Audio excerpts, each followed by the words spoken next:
Good afternoon, everyone. Happy 2 days before the hurricane. I don't know if anyone is celebrating that, but I would love for more information if you have any more details. It is great to be here this afternoon / evening with all of you. But we are going to start with our roll call. Aldana. Present. Erickson. Present. Johnson. Present. Ballots must be received by 7 p.m. Online. Present. Menina. Present online. Minervi. Present online. Pope. Audrey. Present online. Online. Salas. Absent. Wong. Young. Online. Present. Yeah, present on. Cherry F. Quorum with 11 members present.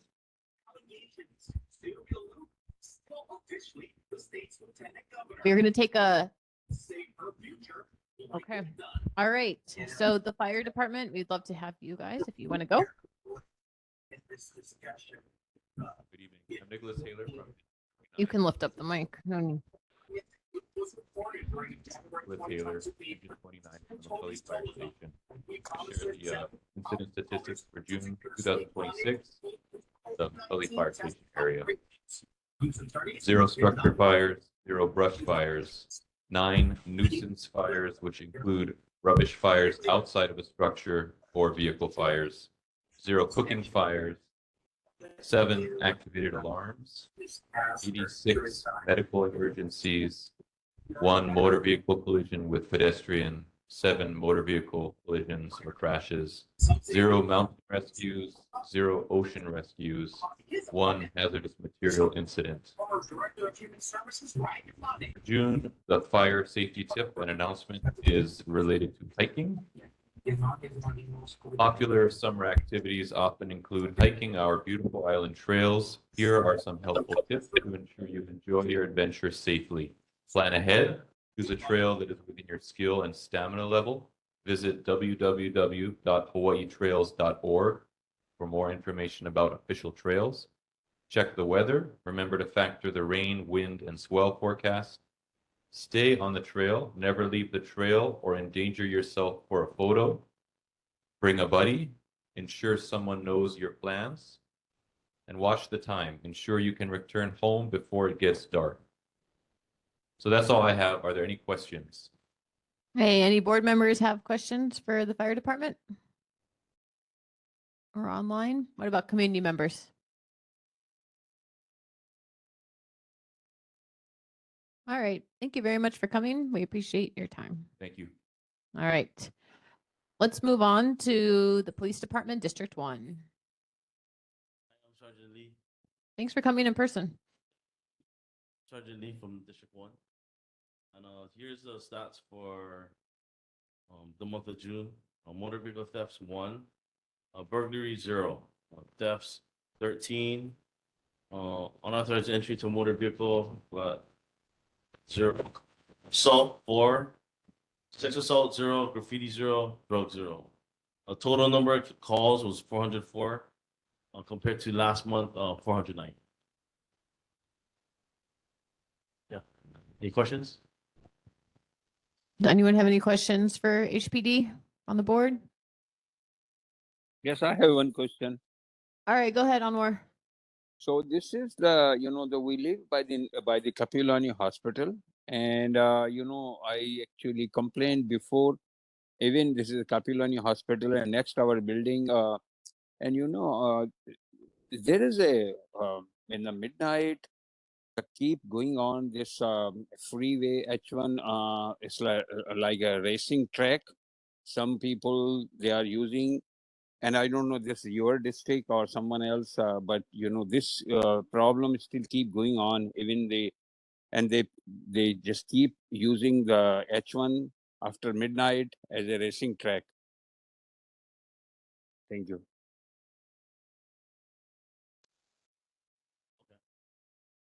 Did you want to follow up on that? What was the question? I'm just asking about the issue of people using using H1 as a racetrack? No, we didn't have calls for that. Yeah, just call 911 and I guess we can take care of that issue. So if there are noise complaints, you said people should call 911? Okay. Is that you have any other questions, Anwar? No, that's all. Thank you. Okay. All right. All right. If you have other questions, you can come up here. You want to come up here? No, but if you have to come to the mic, sorry. So I think Omar's question was, whose jurisdiction is that for the illegal racing that's going on? And that would be the traffic. Is that your guys' jurisdiction? For freeway stuff? Yeah. It depends where on each one. The long through it. Okay. So you guys all segment it according to which one it is. Okay. All right, Joanne? Hello. You can come to the, you So can, this is you can actually- come to the mic afterwards. Sorry, Joanne, 1 second. You can come to the mic afterwards. We'll have more community questions. Go ahead, Joanne. I'm sorry. Okay, so this question is for District 1 and also 7. I know Thompson is coming on pretty soon, right? Okay, what are you guys doing about the illegal game rooms that you had a raid on Houston Street? What are you guys doing after that? What's the follow-up? And and this goes to District 1 as well too, because I pretty much sure you guys have illegal game rooms, drugs going on there too. And I know you guys know who it is. So what are you guys doing to follow up on that earlier raid? Oh, that's a different division. Huh? That's a different I can't division. hear you. It's a different division that follows up on that. Are you able to find more information and come back to us next meeting? Yeah. Okay. Is that all right, Joanne? Well, the reason is this has been going on with a particular person. I know they know who it is, but if nothing's going to happen, I mean, we've been calling about certain issues like illegal parking, the homeless issue, about this illegal game rooms, and it's constantly the same old thing I'm calling about over and over and over. I know there's a lot of issues with the government as well too, but we need to get some kind of answer as to what is going to happen because our neighborhood is going downhill with all this kind of problems. Okay. I think we'll get an update about it next month. Thank you for. Okay. Yeah, is there anything hopefully else you next wanted to month. ask about? No, I just want something done. That's it. To keep our community safe, that's the job of the government and the law enforcement. But as far as I can see, it seems that these criminals get away with actually murder. So, I just want to have something in writing and something that's going to be concrete that will be followed through for us to have a safe community to live in. Got it. Anything else you wanted to say, comment or follow up with her on that? Okay. Is there anyone in the community who has questions? If so, come to the mic, please. Okay. All right. Thank you. Thank you. All right. Let's hear from District 7. Hi, good evening. Lieutenant Thompson, District 7. Stats from there's 3 bird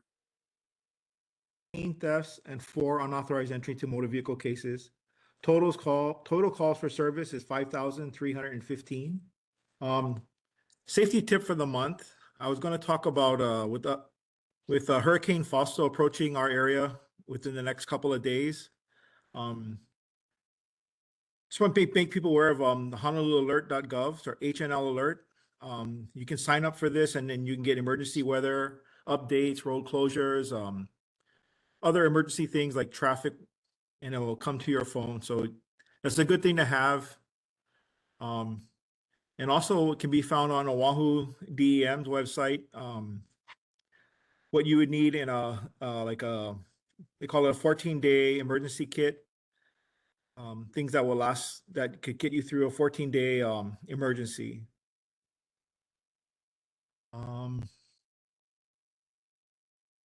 So the website where the information can be found is honolulu.gov/DEM. But there's good information about weather and emergency supply that you should have during a disaster. That's all I have. Thank you, Lieutenant Thompson. Does anyone on the board have any questions for the lieutenant? All right, in person, I think we have a couple community members. Go ahead and come up and introduce yourself. Good evening, Lieutenant Thompson. My name is McCully-Mōʻiliʻili. I reside on 819 Eisenberg Street. So last month we had a guy that stole a moped down the street from our apartment complex, and he decided that he was gonna hide in our garage. Unfortunately, our dog kept barking and barking and barking, so he split and went to the apartment building next door. So this was roughly about 11 o'clock or 10 something at night. So long story short, he got arrested. I filed I submitted a police report on our behalf and whatnot. But I'm just curious because I see these same guys that are doing all this stuff in our neighborhood. They're camping right across the street from our park, from our apartment at the park, Old Stadium Park. And I call every now and then because when I see them in the park at 10:30 at night, which is, usually their curfew for the park, they're still in the park. And I see a lot of drug activity going on in there in the park. We walk our dogs in the park. We find paraphernalia on the ground. We find baggies on the ground. We see them inside the pavilion doing drug deals, smoking dope. And we're wondering, I'm wondering personally, what's being done about this neighborhood, watch that's going on your guys' behalf, because we're, it's rough when we're sleeping at night and our dog is barking and we get woken up in the middle of the night because somebody's coming onto the property. And our latest episode, we had those guys come into our property and we have a bathroom in our garage, and they thrashed our bathroom like 3 times. And so I began calling, and I'm gonna, as much as I can, because I work 2 jobs now and I'm exhausted and I go to sleep early now. But on the nights that I do work my night job and I see them, I'm gonna keep calling. And I know you guys got your plate full, and I appreciate your service in the community. But I would like a little bit more action on Eisenberg Street to start getting these guys out of our neighborhood. We got the new building coming up, the old Bolodrome building, and I'm pretty sure that the new tenants that are going to move in aren't going to like having to worry about their cars getting smashed and all that kind of stuff going on. So I would really appreciate more action on the part of HPD to address this issue. Also, we have more abandoned vehicles being dropped off at the Mōʻiliʻili baseball field area. There's a trailer that's been sitting there for months. Another issue that we're having, I'm a delivery driver, so I use King Street a lot to do my deliveries. And right in front of Down to Earth, there's always cars parked there. I've been barking up this tree for months, over a year, easily over a year, probably almost 2 years now. But we need to address this because they're parking during 3:30 to 6:30 p.m. There's always cars there, and I would appreciate more action on that part as well. Thank you.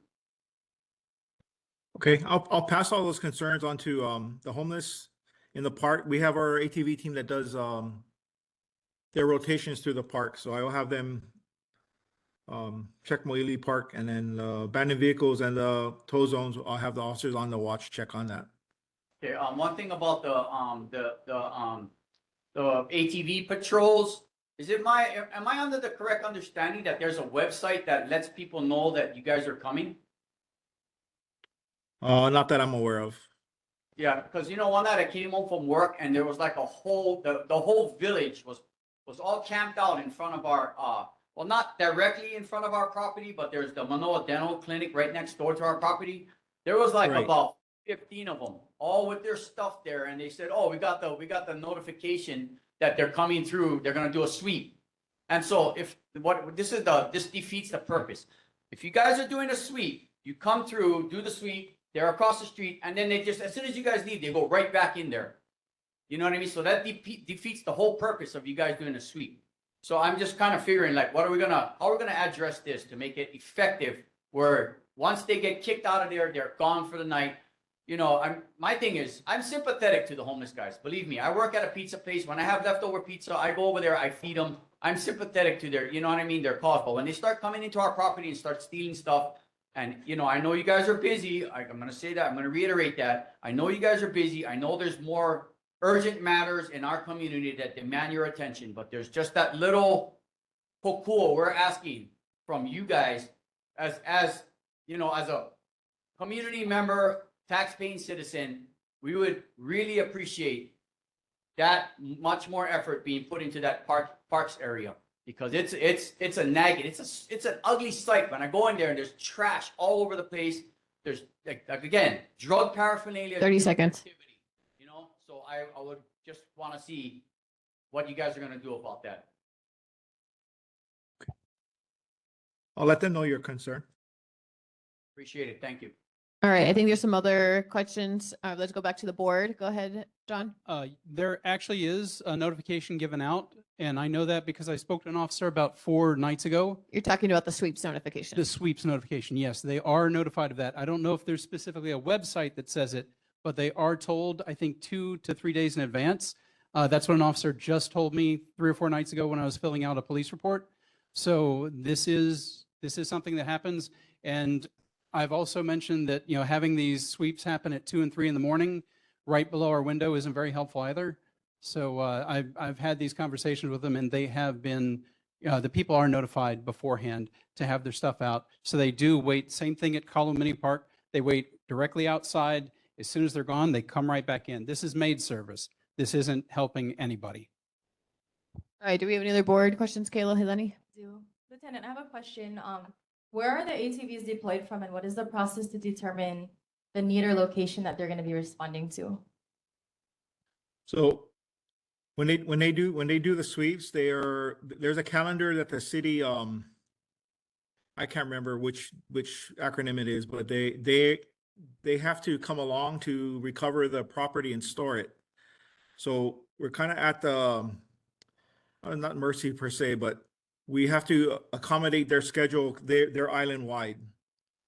So when they come to our district, we can let them know where our problems areas are, and we get an allotted amount of time where we have them to address our areas, and then they move on to different areas of the island.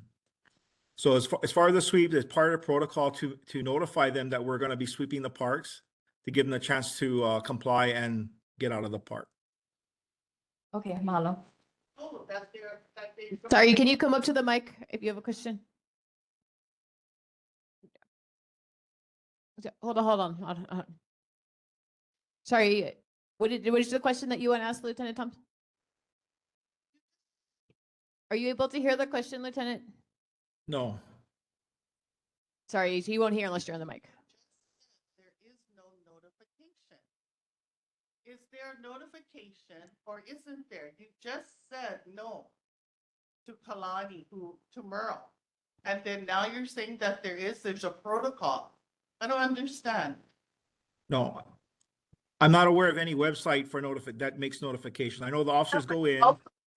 He also asked, is there a notification? Could you clarify, Well, Lieutenant there is Thompson, what type of? Yes, there are notifications. It's There are notifications. there are. The officers go in prior to. It's like a time where they can comply and leave without being cited. And it's for court purposes. The notifications are noted prior to the citations when they go to court. That's not right. You just said no, and now it's actually yes. Got it. All right, go ahead, Meryl. Okay, sorry, last one. So, if we're doing the sweeps and we're not getting anywhere on that, like let's say we do a sweep and we just pitch camp there. We just, you know, is it in policy? Maybe we could hang around for a little bit. They usually follow up the next coming days after the sweeps are done. No, I mean, like, after you guys do the initial sweep, you get them out of the park, and then you guys just kick back in the park for an hour or so. I mean, I'm just trying to figure out a way that's gonna make this effective, because if we're telling them, hey, we're coming tomorrow, they're all out of there. Everything's fine and dandy, the park's clean, they're all gone, there's no drugs, there's nothing, they're gone. But if we make it effective and say, okay, we get them out of the park and we just hang loose for a minute there, or they're across the street, hey, you're blocking the sidewalk, just keep pressing these guys so that they get the message and start moving on, because I see some parks that you guys are doing something and it's working for a little while, some for a longer time, but you know, I'm just trying to figure out a way if we can figure something out. Lieutenant Thompson, who should we have in the room to have a conversation about that? Is that more with the homeless coordinator Yes. and DFM? Yep. Okay. All right. Let's go ahead and we're going to go to Daniela, who's on our board first, and then we'll take some more community questions. Go ahead, Daniela. You're muted. Daniela, you're muted. We can't hear you. How to unmute? Okay, thank you. Hello, Lieutenant. Can you tell evening. us 3 specific things that HPD would find useful for the community to do? What are 3 things the community could do so that you can help better the community? 3 things specific. So along the lines of game rooms, sharing information of suspected game rooms is helpful. Okay. The earlier question, I believe Joanne posted about game rooms is, it does take a little while to build probable cause to go in and do search warrants on game rooms. It's not something that's done like right away. There's case built up and there's a whole bunch of investigating going on before a search warrant is approved to go in and shut them down. The penalties, maybe lobby for stiffer penalties because the penalties are pretty small. That they the deterrence to start back up it's not a strong deterrent to stop. Time and time again, the game rooms are shut down and they open right back up, usually in the same spots. And again, we have to go and do our investigations, build up our probable cause to get search warrants to go back in. It's not a quick process. No, I I don't understand. know if that Just answered. what the community can do to help so you can help us back. Thank you. All right, Joanne. Okay, hold on. Hi, Officer Thompson. So since the Hi, time Joanne. you and Assistant Chief Lynch and who was Freitas, Captain Bardo came over, nothing really has changed. All the problems that we had brought up, it's still here. So I'm kind of wondering, what can we do to make sure that what the citizens are bringing up is actually addressed? So, I get tired of having a call all the time. I got better things to do in my life, but I don't like to live this way either. So, the illegal parking, the illegal gambling, the homelessness. And I think it's because we have too much, the laws are too lenient. That's it. We have to have our government, our lawmakers to make better laws, stricter laws so that you can, well, not you guys are not the one enforcers, but at least when you arrest these people, they won't get thrown back out on the street again. But I really would like to have your new chief of police come to this board meeting because he's new.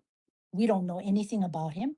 We don't know what he's thinking. And I would like to know what he's thinking as far as what he's going to do to help each community, not certain communities, but every community. And that I wish our council people, my council person, Nishimoto, would answer people's phone calls. He doesn't like me, so he doesn't answer, but that's not a reason why you don't answer a constituent. I talk to Ikaika Oates all the time. I will vote for him again because at least he answers. He doesn't have the solution to everything, but at least he answers. And that to me is the reason I'll vote for him. But other people, I won't vote for them if they don't respond. You can't pick and choose who you like and who you respond to and who you won't respond to. But as far as my question to you is from that meeting on, can you talk to all the people who were here at my house, who were involved in all the questions that I asked? Where did that go? And what are you guys gonna do? So I know for certain since that meeting, we've issued hundreds and hundreds of parking citations in the area, around the area that you showed your concerns, And the same guy is parking, LPB 530. He keeps parking. So I don't understand if you give him the ticket, why is he parking in the same place over and over? And then he yells at me, said, don't mess with me, don't mess with me, mind your own business. It is my business when you're illegally parking. So that's the problem is they don't understand that they're doing something wrong and they're telling me to mind my own business. It is my business if I get hit because I can't see oncoming cars because he's blocking the view. But that's the issue. Nothing gets done. I call it DTS, All nothing right, gets Joanne, done. we have to wrap up. Okay. But anyway, can you just let me know what you can do from that meeting on? What are you doing? So, like I said, I know for a certain, numerous citations were given for parking in the area. I know one officer alone in a span of 1 week did over 100. Wow. Numerous citations are given on the parks, Mōʻiliʻili Park, Cabo Mini Park. It's just, I could just say, keep calling and we can keep doing our enforcement, but So just one thing, can you ask somebody who's up there to tell the chief of police to come to visit us? I would really like him to come to visit our board. Because we might as well ask Joanne? the top. We can ask the top what they're Joanne, gonna I wanted do. to like, Mhm. sorry, Joanne, can you hear me? Yes. Sorry, I wanted to let you know that actually the neighborhood board chairs were invited to meet with the police chief next Mhm. week. Hmm. So if you want to email me any questions, and I can ask him at the meeting if he would be willing to come speak to our board too. Okay, sure. I'm happy to do that. And if you have questions you want to have me, obviously I won't be able to ask all of them, but Well, I can the try same and ask some questions of you them. heard me ask tonight, can you ask? Right, regarding parking and enforcement. Parking, That's what I'm hearing. the illegal gambling, the homeless situation that has been here forever in Mōʻiliʻili. Okay. Anyway, if that goes for everyone, if there's questions that other people have, feel free to email me. Anyway, I'm going to take some more community member questions now. Go Sure. ahead, Laura.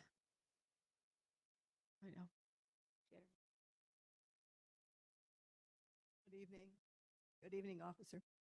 Yeah, this concerns the tragic accident, the fatality on Kapiolani Boulevard this last week. And it clearly was a man speeding off of the off. There is little white separations, but that doesn't slow people down, and they come off onto Kapiolani at a rapid rate of speed. He tried to make a U-turn right in front of the motorcyclist that was behind him. It was tragic, and that should have never happened. So there's ways in which the DTS, you can recommend to DTS how to fix that, slow people down coming off ramp, whatever. And also the speed, DTS was so proud of themselves saying they're going to lower the speed rate to 25 miles an hour. I'm sorry, people speed right through that already, and especially around the school zones, and even 15 miles won't do it. The only thing that will slow people down are speed bumps. Well, thank you. You don't have to answer me, but you can just please take it all to DTS. Thank you. Yeah, I'll second Laura there too. I just was driving to the airport the other day and they installed a bunch of new rumble strips when you are like entering the airport, and people really slowed down. Those are not speed bumps, but it is something, and it really worked. All right, I'm sorry. Go ahead. Come to the mic and introduce yourself and tell us what's up. Aloha, my name is Victor Mu. I am running for State House Rep for District 23. But this is not really a question addressed. Is this for the place? We do have a place for community concerns where community members can speak about stuff. Yeah, I'm speaking as a community member. For the police officer. Well, not so much for the police officer. It is about the homeless situation. I have a clinic on I think it might be better for community concerns where we just have 2 minutes where people can talk about whatever. Because if it's not for the police officer, this is just for the police officer. About why the HPD and the Okay, if it's related to HPD. Yeah, so I had huge issues with the homeless around my health and wellness clinic. And what I learned is that ACLU lobbies the government for all these to be more lenient with the homeless. So the blame should not be put all on HPD or even the government. There are NGOs that are actively working to make it harder to deal with the homeless situation. A little bit of patience and maybe some constructive work could be done to shut down these NGOs and what they're doing to our communities. The other thing is I've been able to clear out all the homeless from in front of my clinic by just being consistent. Just call, report. There's a hotline, especially for homeless, you call the HPD, look for them doing something illegal. If you see them smoking out of a pipe, just call that in and specifically say, I think they're doing drugs. And that gives it more, seems to give more urgency. The other thing is to contact the other property owners around you. Let's say somebody mentioned that the homeless were moving from the park to in front of a dentist's office. Talk to those property owners and tell them about your concerns and see if they can help. Because that's what was happening in front of my clinic. They moved from my parking lot next door in front of the other the doctor's office. And I got my property owner to talk to that property owner, and 30 seconds. he got his security on point, and the problem has really diminished from there. So just try to not ask what HPD can do for you, but see what you can also add to make their job more efficient. Mahalo. Lieutenant, is there anything you want to add to that? I agree with the things that he said. Sometimes it's just a matter of just keep calling, and they get tired of dealing with us and they move on. All right. Do we have any other questions for Lieutenant? Yes, go ahead, Dylan. Acting Major Lieutenant Thompson. So there's obviously a disconnect, and it comes down to enforcement. Can you speak closer to the mic and also introduce yourself? Hi, Lieutenant Thompson. My name is Dylan Davis. So there's an obvious disconnect from the laws that you're enforcing towards what the people's complaints are. So currently, I'm not actually clear on what the paraphernalia charges are right now currently, because some things have been repealed. So is it possible that you take the complaints that the community is talking about, highlight those laws that can be enforced, and then tell the community how to call 911 to report it to the police so they can cite the specific laws that you are to enforce? That way, there is no disconnect what you're doing when you arrive.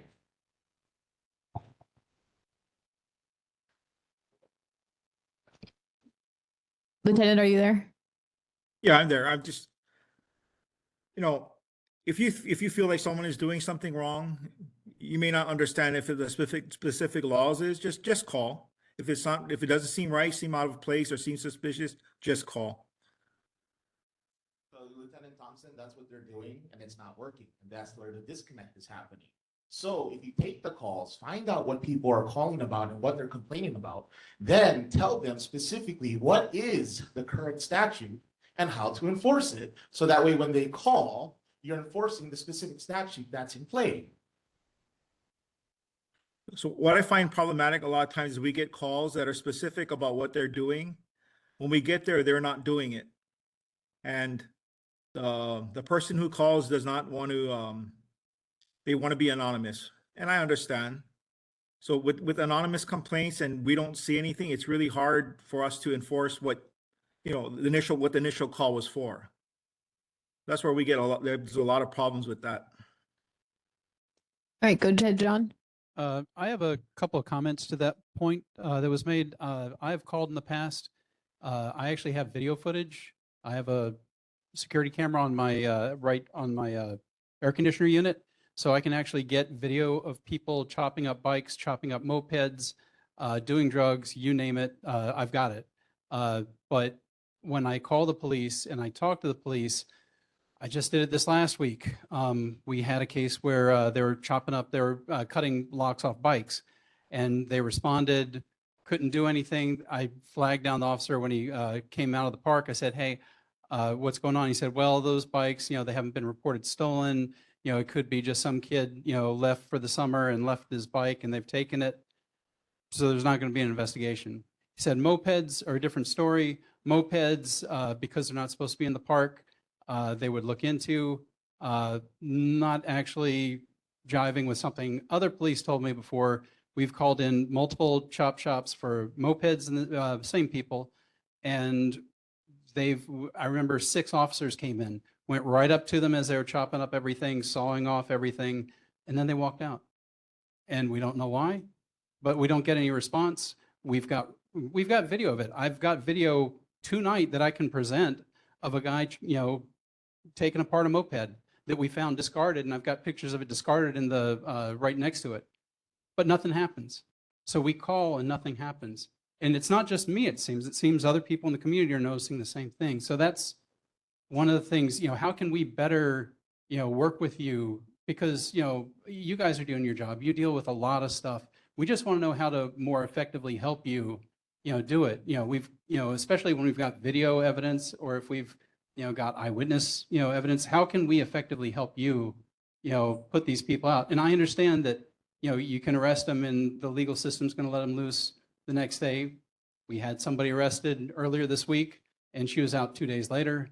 So, I don't know what we can do, but we see this and it repeats itself over and over and over. So what can we do to help you is my question. I think it was somebody else's question as well. Yeah, so I understand the frustration in that, and a lot of times I can't comment per se specifically as that is what happened in the case that you called, but officers are it's frequently called to cases like that, like they're taking apart a moped, taking parts off a bike. We get there, we find the bike. If we can't trace the owner, there's not much we can go from there. A lot of times, especially the mopeds and bikes, they're bought by college students and they're kind of sold informally, or they leave it, and then it's the owner is not traceable. If the owner is not traceable, there's nothing we can't arrest them for having that moped if we can't trace the owner. So, but it's my issue is that no attempt is actually made to ascertain that information. It looks like it's a foregone conclusion. The officer responding the other day didn't even go up to them. He just saw it and then he came right back out. So that's when I flagged him down. With the mopeds, we've called it in 3 or 4 times now for chop shops and nothing ever happens. They go up to them in the process of filing down VIN numbers or whatever it is. Nothing happens. So we don't know if, I don't know. It just seems that, it's a foregone conclusion that it's not going to work and nobody really puts in the due diligence on it. That's the impression anyway. I'm sure there's logical reasons, but from the public standpoint, it just seems like what we're doing is not having any effect. So when we hear, people say called in, a lot of this is being called in, but we can't get it to a successful conclusion, I guess. So I'm just wondering how we better help you. Should we give up on bicycles because of the situation and focus on more expensive things? Or what is the guidance for this? I strongly just say, just keep calling. Can you tell me, you called 3 days ago? Can you tell me about what time you called? I'm not sure if it was 3 days ago exactly. I can't tell you by my log because I call every single day for different things. So 911 is not going to give me the answer, but I called in for a bicycle. It's sometime in the last week. I called in for a woman pepper spraying and throwing a bottle at 3 people earlier in the week. I can look it up and get back to you on that. Okay.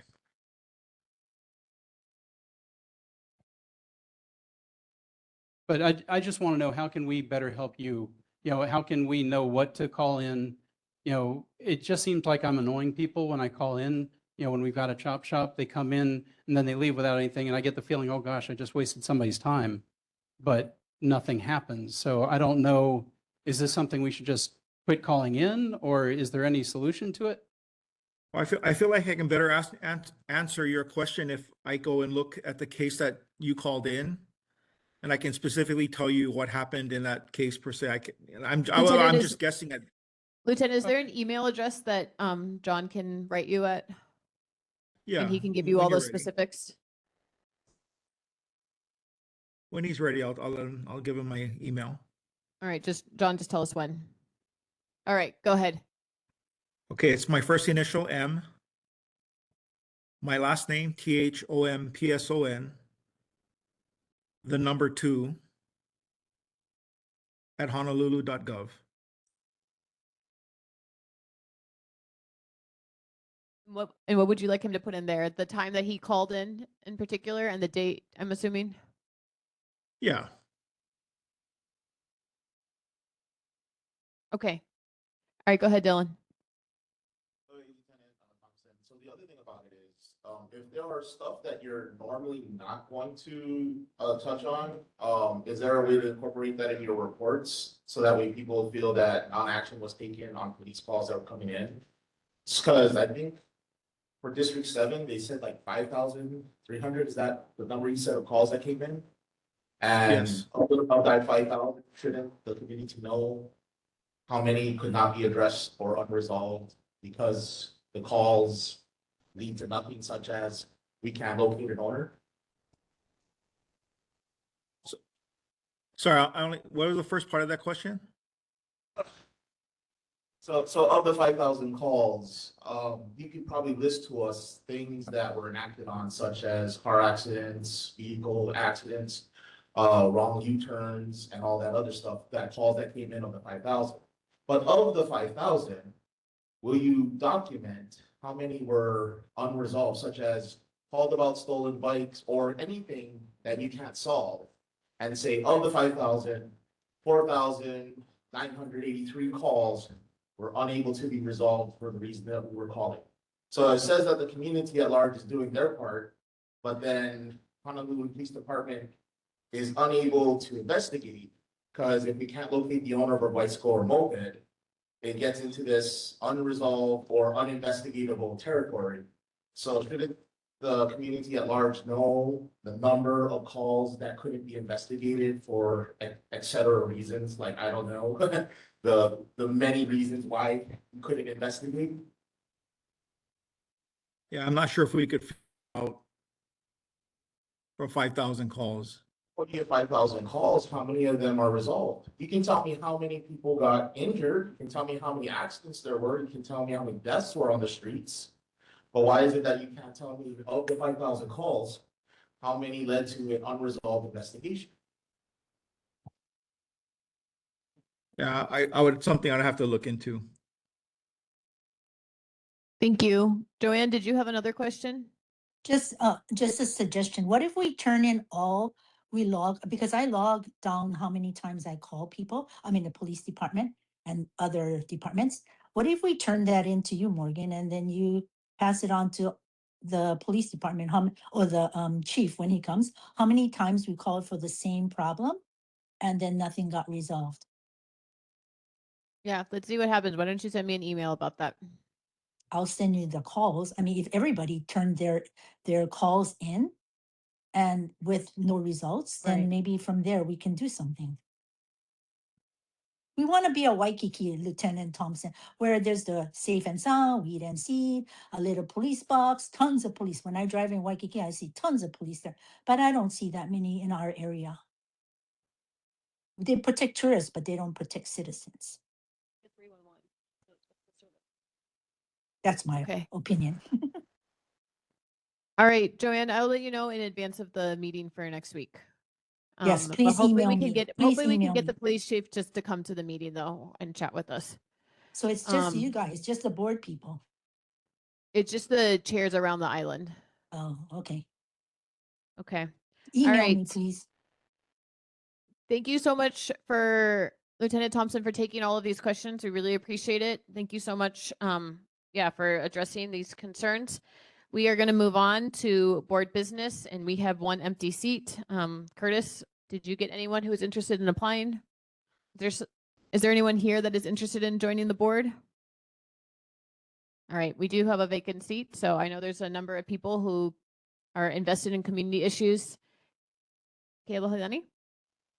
Go ahead. So I would just encourage all of the community members to seriously consider it, joining the board in some capacity. It's a once a month, last Monday of the month meeting with emails in between. But if you have things to say, come to the meetings like this, but also consider joining the board. We need more people on the board with different opinions, and with different backgrounds and different perspectives from our community on different streets, because everyone has their own concerns and their own worries. And so, definitely consider it. It's been vacant for about 2 months. Trust me, I was not wanting to be on the board for about a year. but I realized that it was one of my kuleana to be a part of this, even though I don't like being in the public eye. So just consider it whether you just moved in the neighborhood plus years, if you've been here for a year, whether you're in a house or in an apartment, I would just encourage you guys to seriously consider it because if we don't make noise now, we cannot grumble. You know, if you don't get engaged, you cannot really grumble. So, mahalo. All right. You heard her. All right. Is there some discussion over here? People thinking about it? Anyone else going to change their mind? Are you nominating someone? I think he has to nominate himself. Sonny, are you going to accept this nomination? No, not at this time. Okay. Full on WebEx, you guys can join the. All right. We would like to have a full board. It really helps us have a full board. So I hope that you get appropriately guilt tripped in the next couple weeks. Can you please come to the mic? All right. Go ahead, Meryl.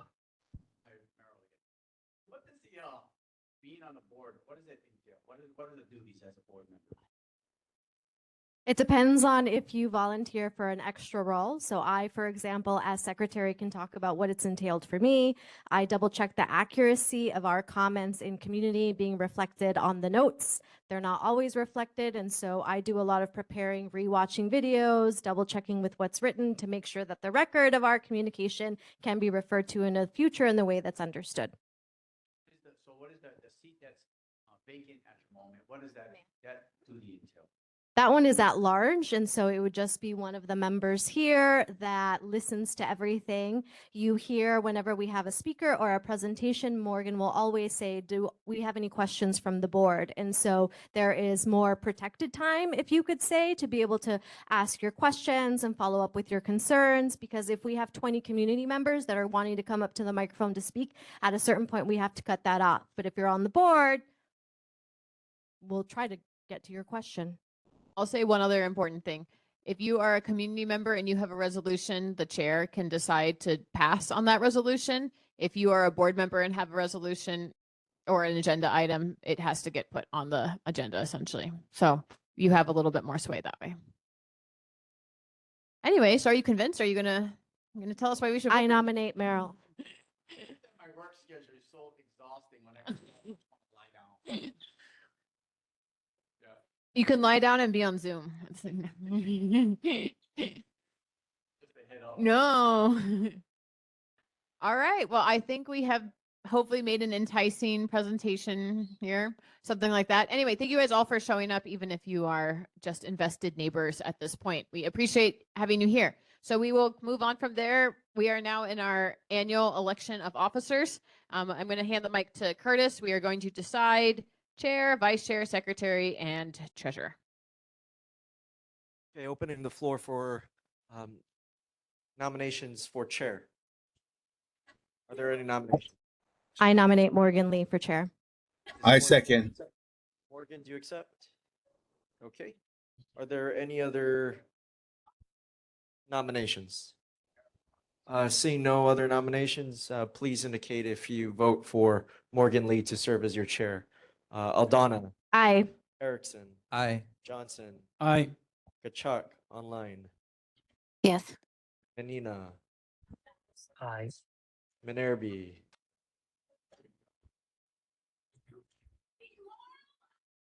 Okay, she said aye. Pope. Quadri. Aye. Salas is absent. Wong. Aye. Young. Aye. Lee. All right. Morgan Lee has been elected chair of the McCully-Mōʻiliʻili Board.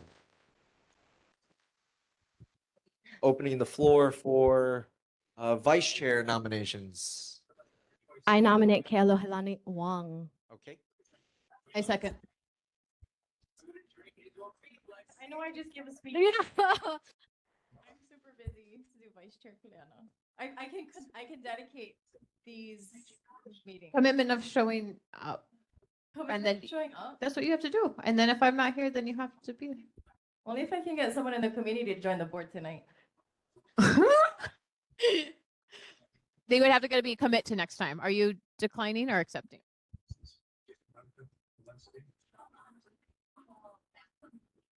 Sorry, are all our mics off? Hello? Can hear. Can hear. Decline. Sorry. All right. I nominate Drew.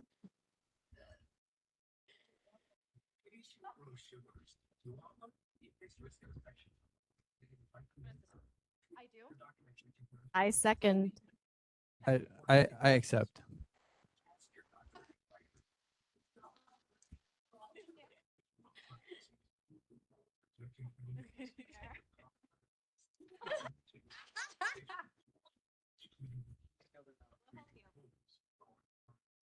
All right. Are there any other nominations? All right, seeing none, we'll do a quick roll call. Aldana. Aye. Erickson. Aye. Aye. Okay, Johnson. Aye. Kachuk. Aye. Menina. Aye. Minerby. She said aye again. Okay, Pope. Quadri. Aye. Quadri, aye. Wong. Aye. Young. Aye. And Lee. 11 votes for Drew Erickson. Drew Erickson is your vice chair. Yay. All right, I want to nominate an editor to be his secretary, please. I accept. Aldana for secretary. Are there any other nominations? Seeing none, a quick roll call vote. Aldana. Aye. Erickson. Aye. Johnson. Aye. Kachuk. Aye. Menina. Aye. Minerby. Aye. Pope. Quadri. Aye. Wong. Aye. Young. Aye. And Lee. Okay. Erendira is your secretary. Aldana is your secretary. Okay. Are there any nominations for treasurer? Can we clarify what treasurer does? Treasurer purely, well, we do all the work for, so the neighborhood commission office does all the work for, the finances, making sure that this meeting happens. If there are any projects that the board wants to do, make a resolution, adopt it, have your treasurer run the numbers and send it over to our office. So that's only if, a project requires money. So the treasurer runs the meeting if chair, vice chair, secretary are absent. Are we allowed to raise money as a board? I do not believe so. So the treasurer is mostly fourth in command Correct. and not actually a treasurer. Correct. Can we eliminate the role of treasurer? You don't need to nominate a treasurer. No need for me. Okay. I don't. Yeah. Are there any nominations? No. I was thinking maybe our current treasurer might want to be nominated again. I don't know if Anwar is, do you want to? Oh, it's Justin. Wow. I apologize. Justin, are we stepping on your toes by asking to do away with your position? Sorry, I'm not able to attend because due to illness tonight in person, but sorry, I'm not well prepared tonight. If the board, I'd be happy to continue serving as treasurer, if nominated. But if the board itself tonight feels that it's a more symbolic position, I'm happy to concur with others on this board.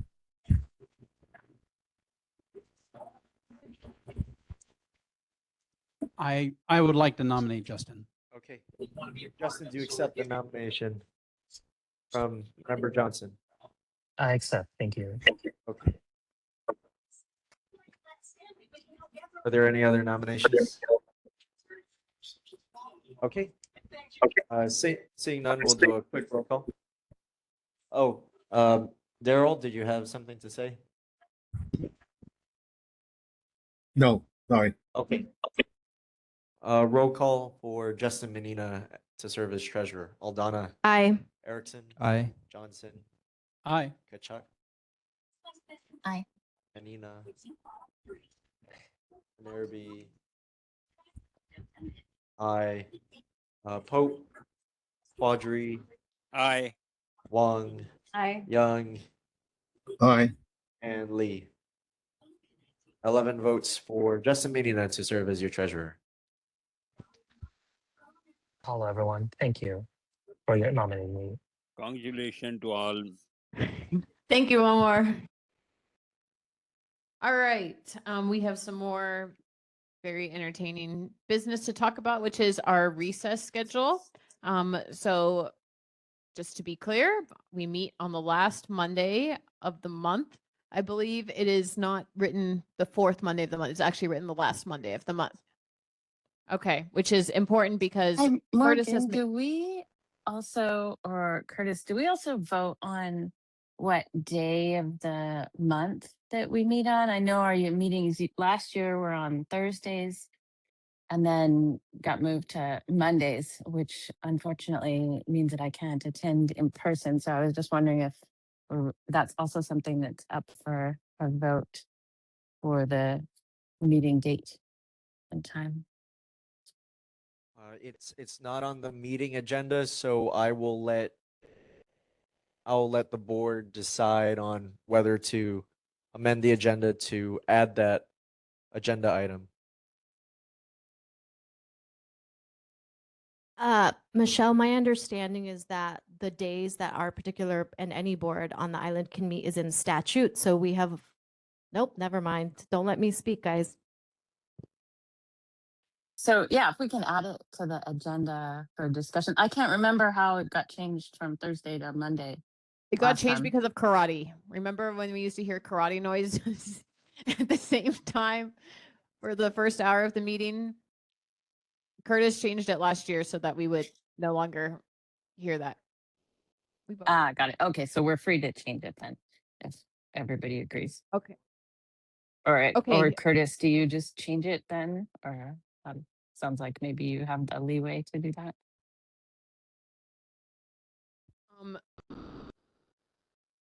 Okay.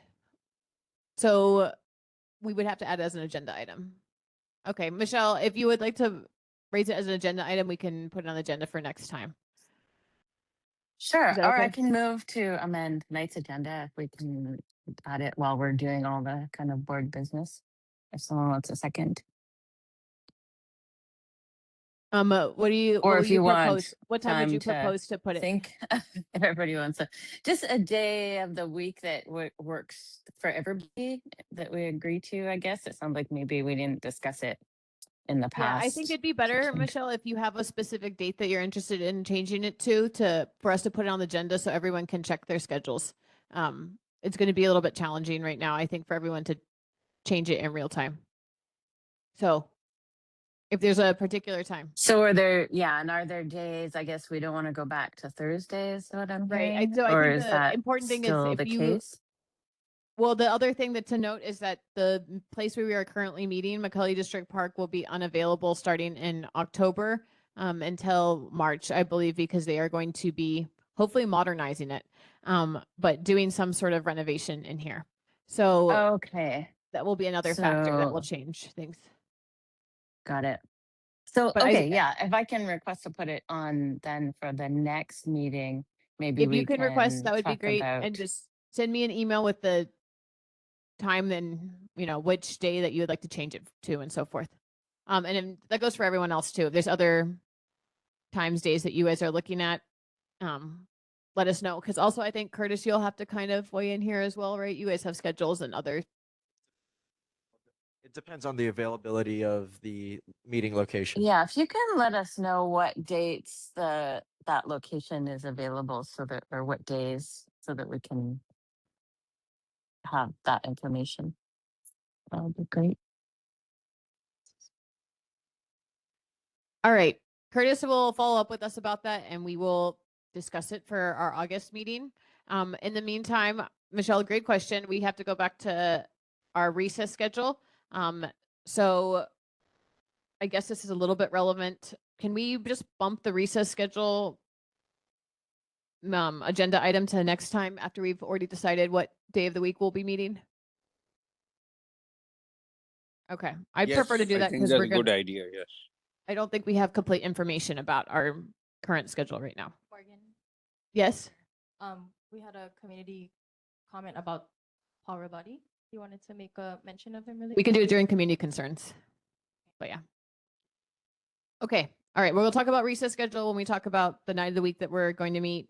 We will be in discussion with Curtis about that. In the meantime, Curtis also, I think, has asked some of you if anyone knows any government or nonprofit that has space that would like to host us during the time that we will be out. The city has looked into asking Makiki District Park, which we do not live in Makiki, but obviously that's an adjacent neighborhood, to host us during that 6 months that we're out. But again, if there's other places that you guys are aware of and want to make us aware of, then we can try and meet in there.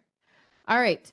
Let's move on from board business and go on to our Kuile Place update.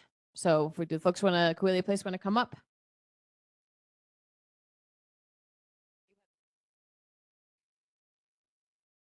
Curtis will pull up your, it's on the Google Drive. He'll pull up your presentation, and if you guys just want to introduce yourselves and yeah, go ahead and start.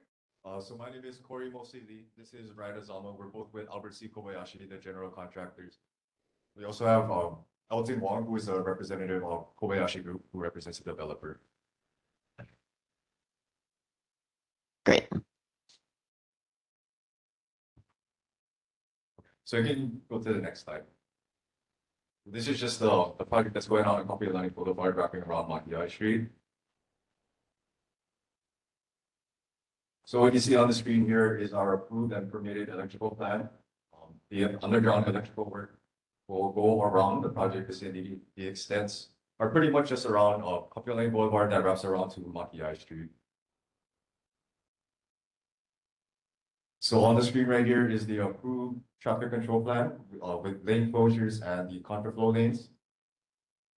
Sorry, can you give a little context of what you're, excuse me, could you give a little context of what you're sharing? Like, are you giving us updates or just sharing the plans with us, or? Just an update of the work that is currently going on the road. So is the electrical stuff done?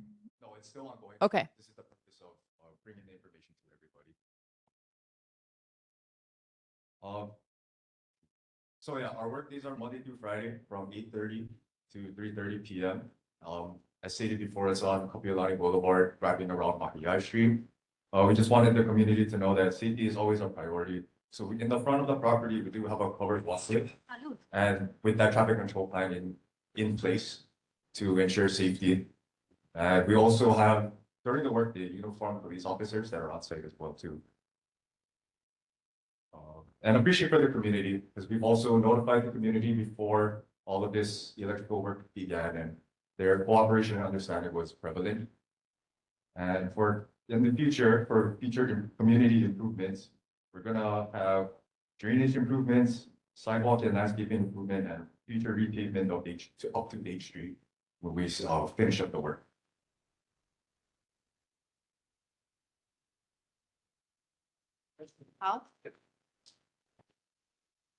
All right, who has questions about Kuile Place on the board? Go ahead, Kayla Hilani. Sorry. I have a question for Elton. I have a few questions actually. You can speak on behalf of Kobayashi. Can you share if Kobayashi has purchased any other properties along Kapiolani? No, we haven't purchased any other property along Kapiolani. What about along Date Street? No, Okay. we only have that property that we're developing right now, and that's it. And then are you able to speak on how many units were purchased by local people and how many were purchased from people that don't live here? We have 603 affordable, and they have to be residents, so I know that. I don't know what the market split is. Sorry of the. Could you provide that information to us in the next month or so? That would be really helpful because that seems to be a concern, at least amongst my ohana and my neighbors, is a lot of these affordable units going up with other developments attached to it. Yep. June. So, okay, thank you. And then I have a question about traffic flow. I don't know who that would be for.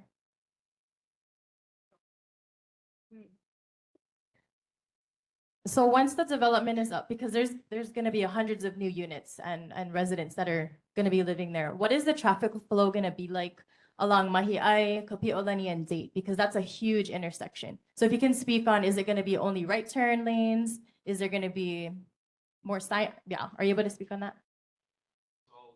The plans are still being developed, but the primary access is along Kapi'olani Street, making that right turn into the property. And Mahi'ai Street will still be the same. There's no entrance off Mahi'ai. Sorry, can you repeat that? You said it's going to be right turn in from Kapi'olani. So right now, the main entrance is all along Kapi'olani.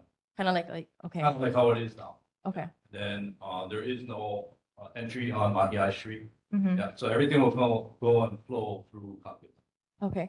And then what about parking? How much parking is going to be provided by this construction project for the residents?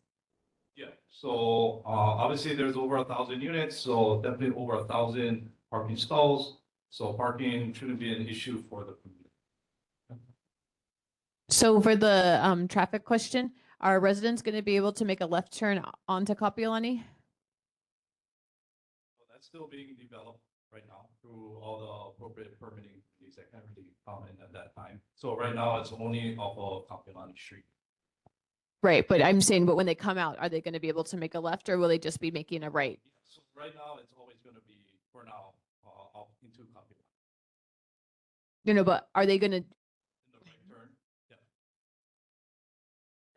They're gonna be able, we're trying to provide a left turn lane onto Kapi'olani from the project. Okay.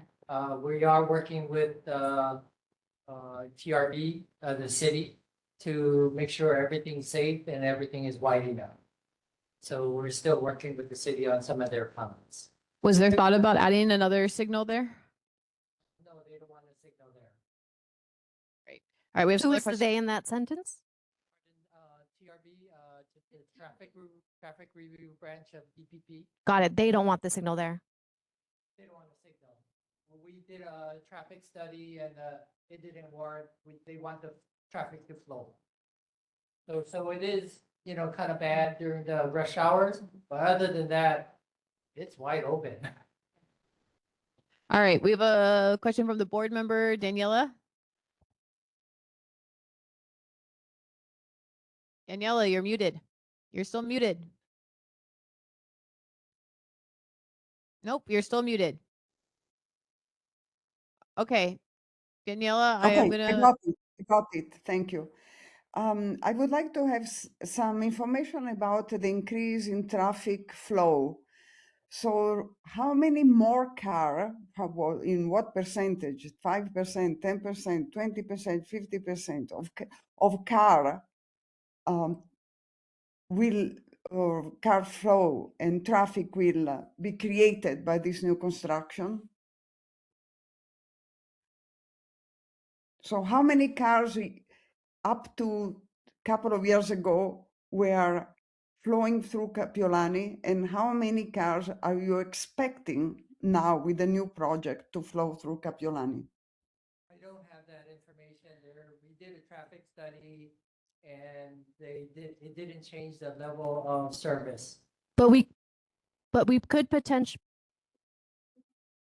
Thank you. We could potentially calculate if we think about the number of families and people that were displaced, right? So how many people used to live in that area compared to 1,000 living in that same area now? How many people were displaced? There was 142 units and there Okay. was now 1,005. So tenfold, Daniela. I mean, I'm not a traffic Tenfold. expert, but potentially a very rough, horrible guesstimate is tenfold. Okay, that's a big penalty on the residents. Okay, all right, go ahead, Drew. Just one concern I have, I've seen, because I drive east every morning and drive right by your guys' project, and I've seen a number of cars exiting the freeway and making a illegal U-turn across over into you guys' property. And I'm really concerned when there's 1,000 people coming off or 1,000 people living there, that is going to become a major concern. People trying to turn right across the freeway instead of taking a safer route to get to the property. Coming off their freeway, you're not supposed to make that turn there. That's correct, but I see, yeah, but Markers, I with you have control of what people do. I have. I'm just letting you know that I see it happening not every day, but way more regularly than I ever have. Yeah, and I guess is the option then for people who are going to be living in Coulee Place to go up to University and then make a U-turn and come back around? Not sure. I'm not sure what you're. So if you come off the freeway on King Street, right, and you're going towards Eva, and I'm sorry, I don't like in my head, I'm not exactly remembering where the freeway exit is in comparison to where Coulee Place is. How would people turn into Coulee Place right now if they have just come off the freeway? I would think that they would have to go down to Date Street and then come around. Because you can't make a left onto Date though at that intersection. Date, you go toward University and then you come around to. So you would go to University and then make the U-turn at University. Try to get to the. Because they will. Oh, I know. And then you would go through all the way. Okay, I think you can make U-turns though at University. Like I don't think that's illegal. Yeah. Yeah. Okay. Has the city hasn't looked into any other options though for people to more conveniently get to their home? We haven't. Okay. This is the first time I heard it. Sorry. It's okay. I just was thinking, as someone who lives in that area, I just think, wow, you don't want to go through 3 stoplights to get back to your house when it's right there. Traffic's gonna be worse. However, we are putting 1,005 people within the city near the workplace. And so they won't be all over trying to get into town. So that's a good thing. You know, you got good and bad. So I'm not saying it's the perfect solution. Go ahead, John. You know where they work? No. Oh, I thought you said you were putting them near where they work. In the city rather than out in the suburbs. You're guessing though, right? Guessing, yes. Okay. All right, go ahead, Justin. Chair, my question would be, is Kobayashi proposing any, I know there are 600 bicycle racks slated for installation on the property, but are there any pedestrian, bicycle or multimodal improvements, particularly around transportation, such as the bus or handyman access, particularly along that corridor? We don't have anything of that nature, just the bikes and that's all. I see. So just, my apologies to clarify. So the fronting parcel, there would not be any sidewalk construction? There will be a sidewalk with a curb and gutter and landscape. Okay, thank you. Because my query would be, I know the city's Oahu pedestrian plan slates that the Diamond Head side of the Kapiolani for sidewalk installation, but there are missing gaps, obviously not part of Kobayashi Group's We're only taking the zone area. frontage of our property. We are also undergrounding the electrical, so you won't have all the wires that, you know, are on the top. It would probably be better if you have a big windstorm. It won't come down, more reliable, of course, a lot more money from our perspective. I understand. Thank you. My last question would be, you mentioned because DPP and I'm assuming DTS haven't provided, they're resistant to any signalization or other traffic calming solutions along Kapiolani. Have they perhaps indicated any intermediate or long-term plans? I know the city just completed repaving and they missed an opportunity for complete streets and improvement installations. Do you know if they've indicated what their long-term solutions are for the corridor? No, I don't. I see. No worries. Thank you. All right, I know there's a bunch of people in the audience. We'll start with Laura.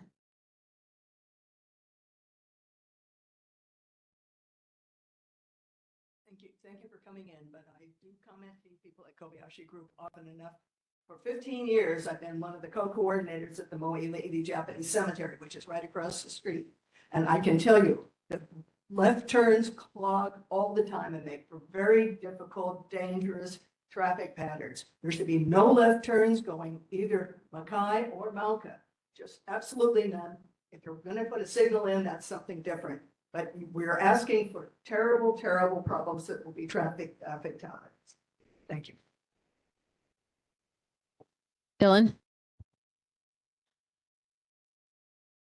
Hello, my name is Dylan Davis. I actually have a building that's 4 units away from Kool Place.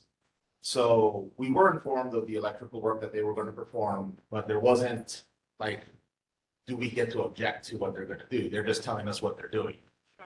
Then the other thing is, from what I understand that they're saying about the entrance and exit as it's currently stated, it's right into Kapiolani and currently right out onto Kapiolani on the egress, right?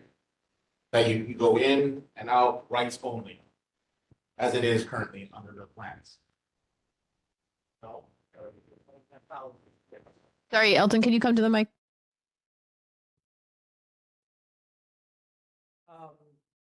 So we have three entrances from Kuala. There's a left, right, and middle. The left one, you only can turn right out, so you can't go to a left.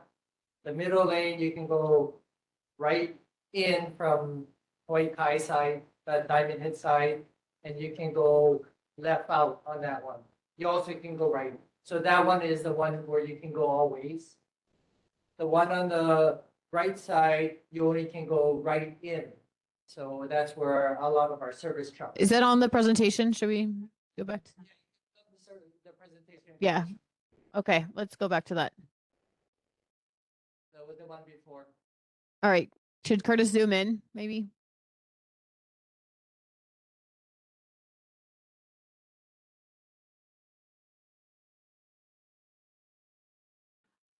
Sorry, we don't have a laser pointer. Okay.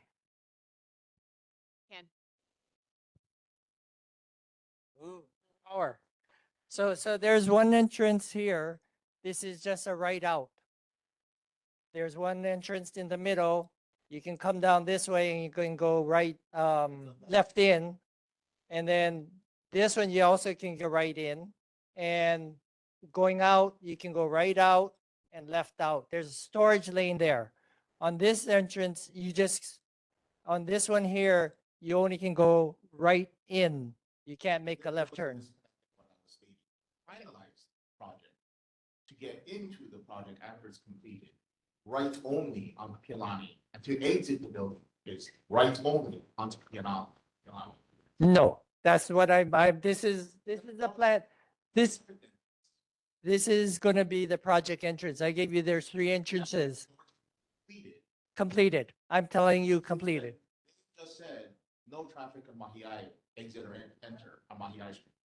They just said that on the finalized product. Yeah, that's what I'm referring to. Oh, okay. Mahiai doesn't have any, so. What I'm saying is the final. Can we go back to the map, please? It's right into the building, and to get out of the building, it's right only to get out of the building from Kapiolani. As the final plan, right? You're challenging that to make the middle go left. Left turns, no left turns at all. There is a left. Where? So sorry. So what is your question then? What they said on the final, no traffic on Mahiai enters into or out of the building. No traffic in. So Elton, is that's going to shut down? Yeah. So on Kapiolani, right only in, right out. That's why no, it's not. Just because Mahiai is closed doesn't mean that you can't make the left out, though.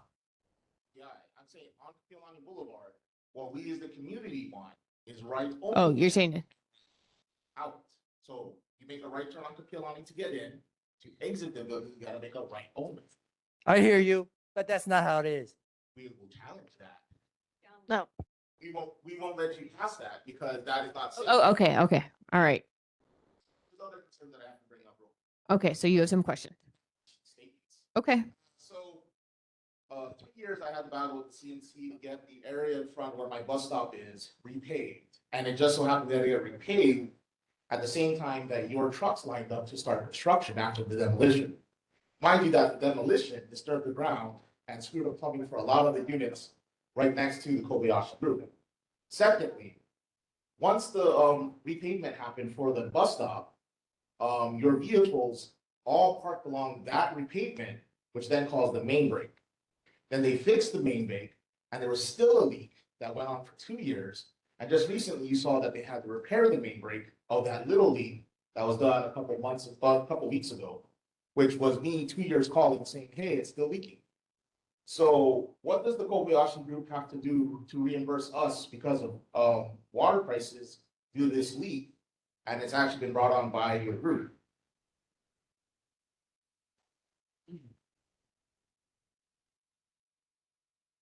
We can, so we can follow up on that. I mean, I think I have your number, but then as far as all the public works, we definitely work directly with the Board of Water.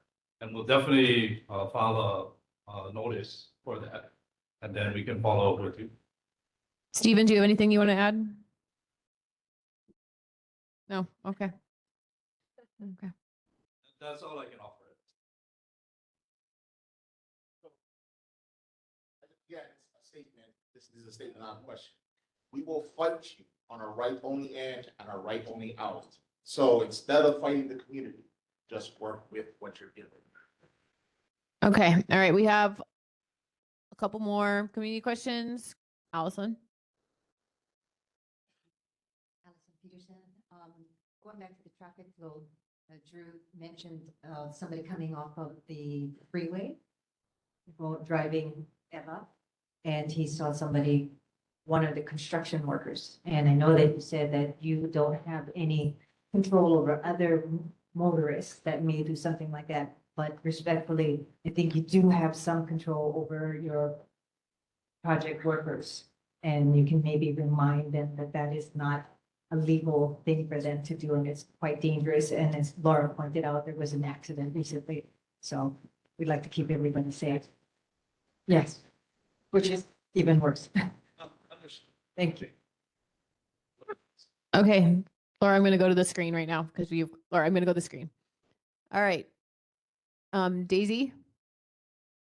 Thank you, Chair. Thank you for the presentation. You did say there's 1,000 plus units. That's only units now. Don't forget, those also have 2 and 3 bedroom units. Therefore, you can have more than one person in each unit. So it may be 3,000 people total. These are all people that's trying to go in and out to get their kids to school or go to work at the same time. So, and coming home will be the same problem. So you need to really think that Kapiolani Boulevard alone is not enough to handle the volume of traffic that will be created, not only on Kapiolani, but it would affect all the other schools nearby, because don't forget, there's Alawai School, there's also Kamiki High School, there's also Iolani. They also use that area, and UH. So these are things that have really need to be really reevaluated. It seems that DTS is not really concerned, which is bad, because this community is small. It's not like a New York, etc., that has lots of room. So you really need to reconsider the patterns, because the area and residents and whoever goes through here will be badly affected. Thank you. All right. Daryl. Yes, thank you for your presentation. Are there going to be any spaces or area for commercial use, like stores or whatever? There is a 9,100 square commercial space. We don't have, somebody has purchased it, but we don't know exactly what it's going to be. Well, we have things what it can't be. What can't it be? Massage parlor, gambling, liquor, like a liquor store. You know, maybe a restaurant where you can sell liquor, but you know, not like I wouldn't want to say anybody. Okay. Okay. All right. Daniela, go ahead. Sorry, Daryl, are you done? Okay. Go ahead, Daniela. Okay, thank you. 9,000 square feet of commercial, if a store is about the size of a 2-car garage, which is 400 square feet, it really means 25 small stores if they are small, or else a bigger one. But my concern is also for pedestrian. Is this going to be just a corridor for car speeding? And or what consideration has been done for pedestrians? Or this means that this whole project is going not to be human scale. The humans become secondary to the cars, the pedestrian. Can you please elaborate on what has been done for pedestrians and also for bicycle? Thank you. So right now, the way Kapilani was prior to the start of construction is you had drainage that flooded during heavy rains. You had no sidewalk, it was just gravel. You have no street trees.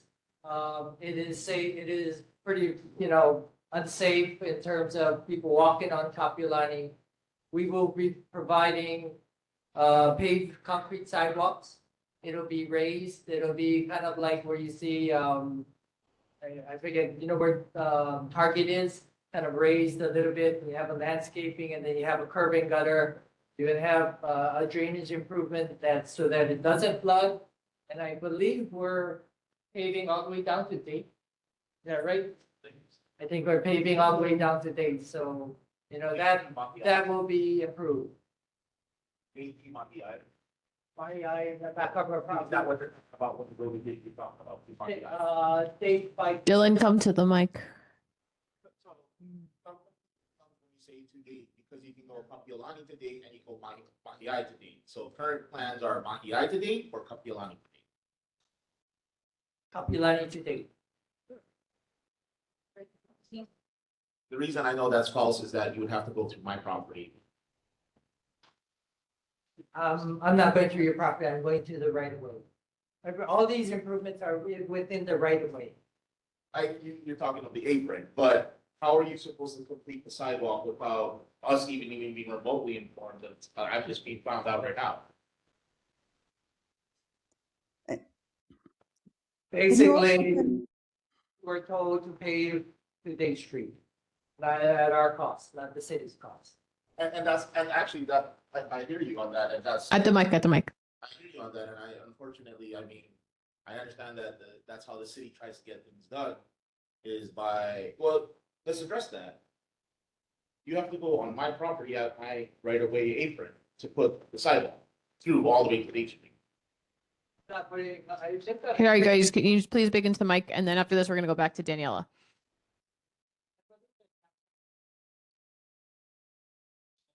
Sorry, can you guys please speak at the mic? We have remote people who can't hear. Right now it's just kind of gravel. We're gonna asphalt it all the way to Kapilani and Day Street from our property. Okay. It's not gonna be a complete street. It's not gonna have a curve. It's not gonna have the drainage. Okay. So, but again, we're doing things on our dime. Okay. Dylan, I want to go back to Daniela. I understand that, but there's a problem with them doing that. I understand, but can we go back to Danielle? I have someone on the board who's asking questions right now. So I know, I understand. Daniela, do you want to finish your question? You're still muted right now. There will Daniela? be children going to Alawai school, to Yolani school, and they will cross the street into Kaimuki school. How wide is this sidewalk? Can 3 people, some side by side, go with their shopping, with their whatever, the stroller, wheelchair? Are we sure that pedestrians are safe? Can you please elaborate on that? During construction or are we? No, the finished sidewalk. How wide will the finished sidewalk be? The completed sidewalk. The completed sidewalk. Yes. For that, it's all through the ADA regulations as far as at least 3 feet as we come through. And then at the corner, obviously, all the ramps will be ADA. Daniela, did you have any other follow-up questions? Do you think that 3 feet are sufficient for 2 people walking side by side and with a stroller or with a wheelchair?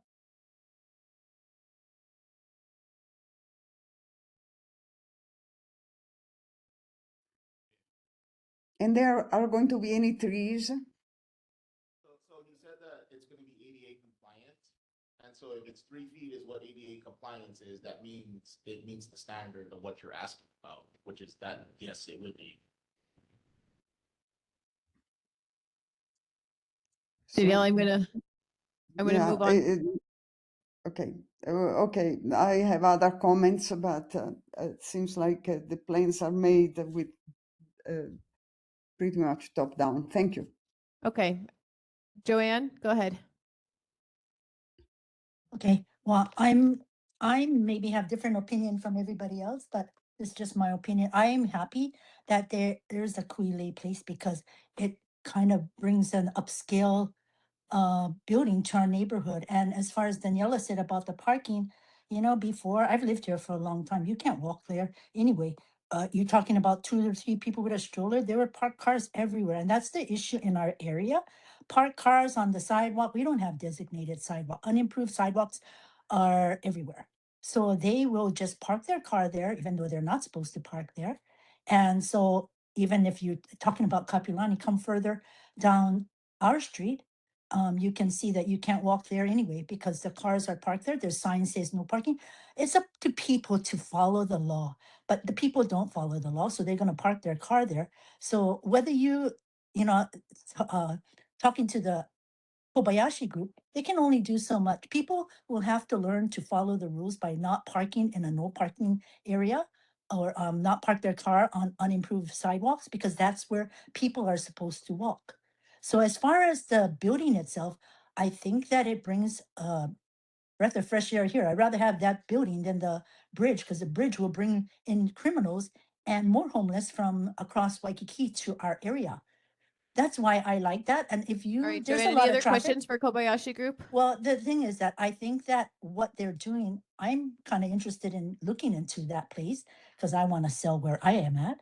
So I'm hoping that people will be um, more Do you have questions for able them? to find. Yeah, I just want to know that, you know, I mean, I don't know. I want to have them give a good price to the local people. That's all. Okay, thank you. All right. And hopefully they will. Sorry, do you have a question or comment? Yeah. This Can is you the ask last them? one. Sorry, Dylan. Mhm. Sorry, I'm moving on to Dylan, Joanne. Oh. That we're talking about where they're gonna do all the way down Killiney to Beach Street. Like I said, they have to go through my property. I know what the issues are from how the landscaping is on my property, that, you know, we would, you know, want drainage. We would like to be consulted if someone's gonna be doing something for free on our property. I know it's in the apron and then free of use, in the utility area. Yeah, we definitely could use a drain where it is. So why can't we ever be consulted? And then it gets down to the situation of quid pro quo. You're doing this for the state, but then how is this beneficial to us if we can't get proper drainage in along the street? And then you guys are gonna design right over our property. Like you literally are going over my property even though it's not free of use. Dylan, I'm wondering too if maybe you can raise this when we have the mayor's rep come and we can figure out who might be a good department in the city for us to talk to about this. And then on top of it, you know, the 603 affordable housing, which one of the council members brought up, are you segregating from actual persons or LLCs? Will you make the note on that difference that if it's a local LLC or, you know, company that buys an affordable housing versus an actual person who's a resident? Is there a distinction on that? So there's the requirement for the affordable is they have to be a resident and they have to live in there for 10 years. They can't rent it. So I don't know if it does any good. I don't believe there's any LLCs in the affordable. Okay. All right, Laura.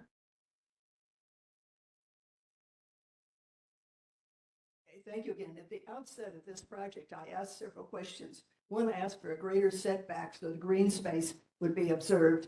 And I can see right now that you're crowding all the concrete as close as you can to to the street level. So what kind of street trees? I bet you're gonna have to have little skinny ones if you go, wait, let me finish. Okay, okay. And we're in a flood zone. And if you're having poor gutter drainage, I ask you at the same time too, where's your detention pond? You said it was gonna be under the building. And I'd like to see swimming pool size drawing of where it is under things. And you also said you were gonna have gray water control. Where is that big problem that's going in that section also? These are all things to control the flood because you're gonna have tremendous, as we even had just today, tremendous water shedding from that building. And it's gonna all go into the community and flood the rest of the community out. So we need to know all of those things that will be taken care of. Thank you. We are having monkey paw trees, which is something that I don't agree with because Same. it's gonna break the sidewalks and it's gonna raise the pavement, but we were told complete streets, monkey paw trees by the city.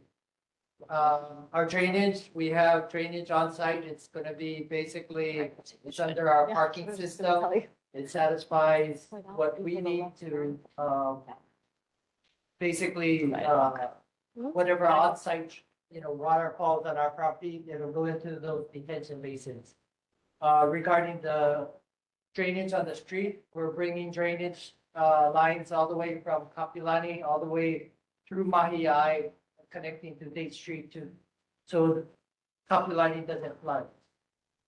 And what was it? There was one more gray water system. The toilets at Kool-Aid will be using recycled water to flush their toilets and irrigation. We will recycle whatever water from the showers, and the laundry. So, All right, Daryl. Daryl, do you have a question? No, I don't. Sorry. I guess I don't know how to It's okay. take No away that worries. hand stuff. Okay. Daniela, you had one more question? Yes, I have a question. Yeah, thank you for describing your drainage plan, but are you prepared for the 50 years flood? Because that's a major concern. You have to be ready now as the whole watershed actually is trying to get ready for that. What are your plans regarding the 50 years flood? we are, the civil engineering branch makes us do what is required. I'm not too sure if it's a 50-year flood, so kind of target, but we are able to accommodate CED requirements. So we are not sure whether the 50 years flood has been addressed. Yet the whole Alawai watershed collaborative is making and is very concerned about it. But this particular project, I would like to know exactly what this particular project is doing in preparation for that huge event, because that would be very destructive. Cannot happen. Thank you. Okay. So Elton brought up something about he's doing what the civil engineers are requiring him, and I think he's misspeaking because he's supposed to submit his plans and the civil engineers review it. If there's something wrong, they should point out what's wrong, but they shouldn't be giving you guidance. So your plans. Do you have a question there? So you stated that you're doing things according to what the city is telling, but that's not true, right? You guys came up with the plans, and if the city civil engineers have something wrong, they're letting you know that your plans are not right, right? So then you guys are correcting it on your own in independence, not through the city, right? All right, Elton, can you please speak at the mic? It's a collaboration between our civil engineers and civil engineering branch at DPP. But I find that wrong, because if you are wrong on the construction plans, that then holds the city accountable. Because if you're collaborating with them and they're telling you what to do, if it fails, then the city will be responsible. That's what you're saying. This is your building, so it has to be solely your plans. And if you are being educated by the city on how to do it, that's what you're saying. And I find fault with that because that would hold them liable, and I'll bring this up to them. So he has stated that the city is directing him and giving him guidance where they do this for no other resident, no other builder.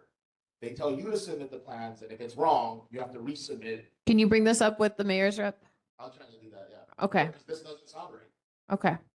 That would hold the city and I county. understand, but I think that's appropriate for the mayor's rep. All right. Justin, you had put something in the chat, but not everyone can see the chat. Do you mind sharing it with folks? Of course, Chair. I don't know if this is helpful, but the question was regarding sidewalk width for Daniela's as complimentary. So City and County of Honolulu's Department of Transportation Services is advising as part of their pedestrian plan a preference of 4 feet wide sidewalks were applicable as the minimum sidewalk width.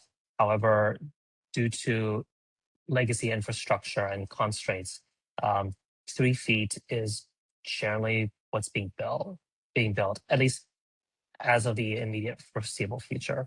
I just wanted to share if that may be helpful for this board and the audience. Thank you. Thank you, Justin. I love 4 feet or 5 feet sidewalks. So if you guys are able, we would love that.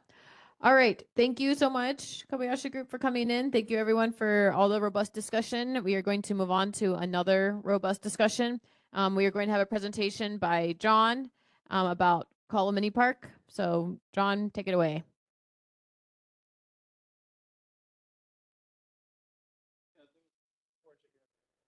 Sorry, urban forestry is going to go next month. They said that they are in the middle of some staffing changes.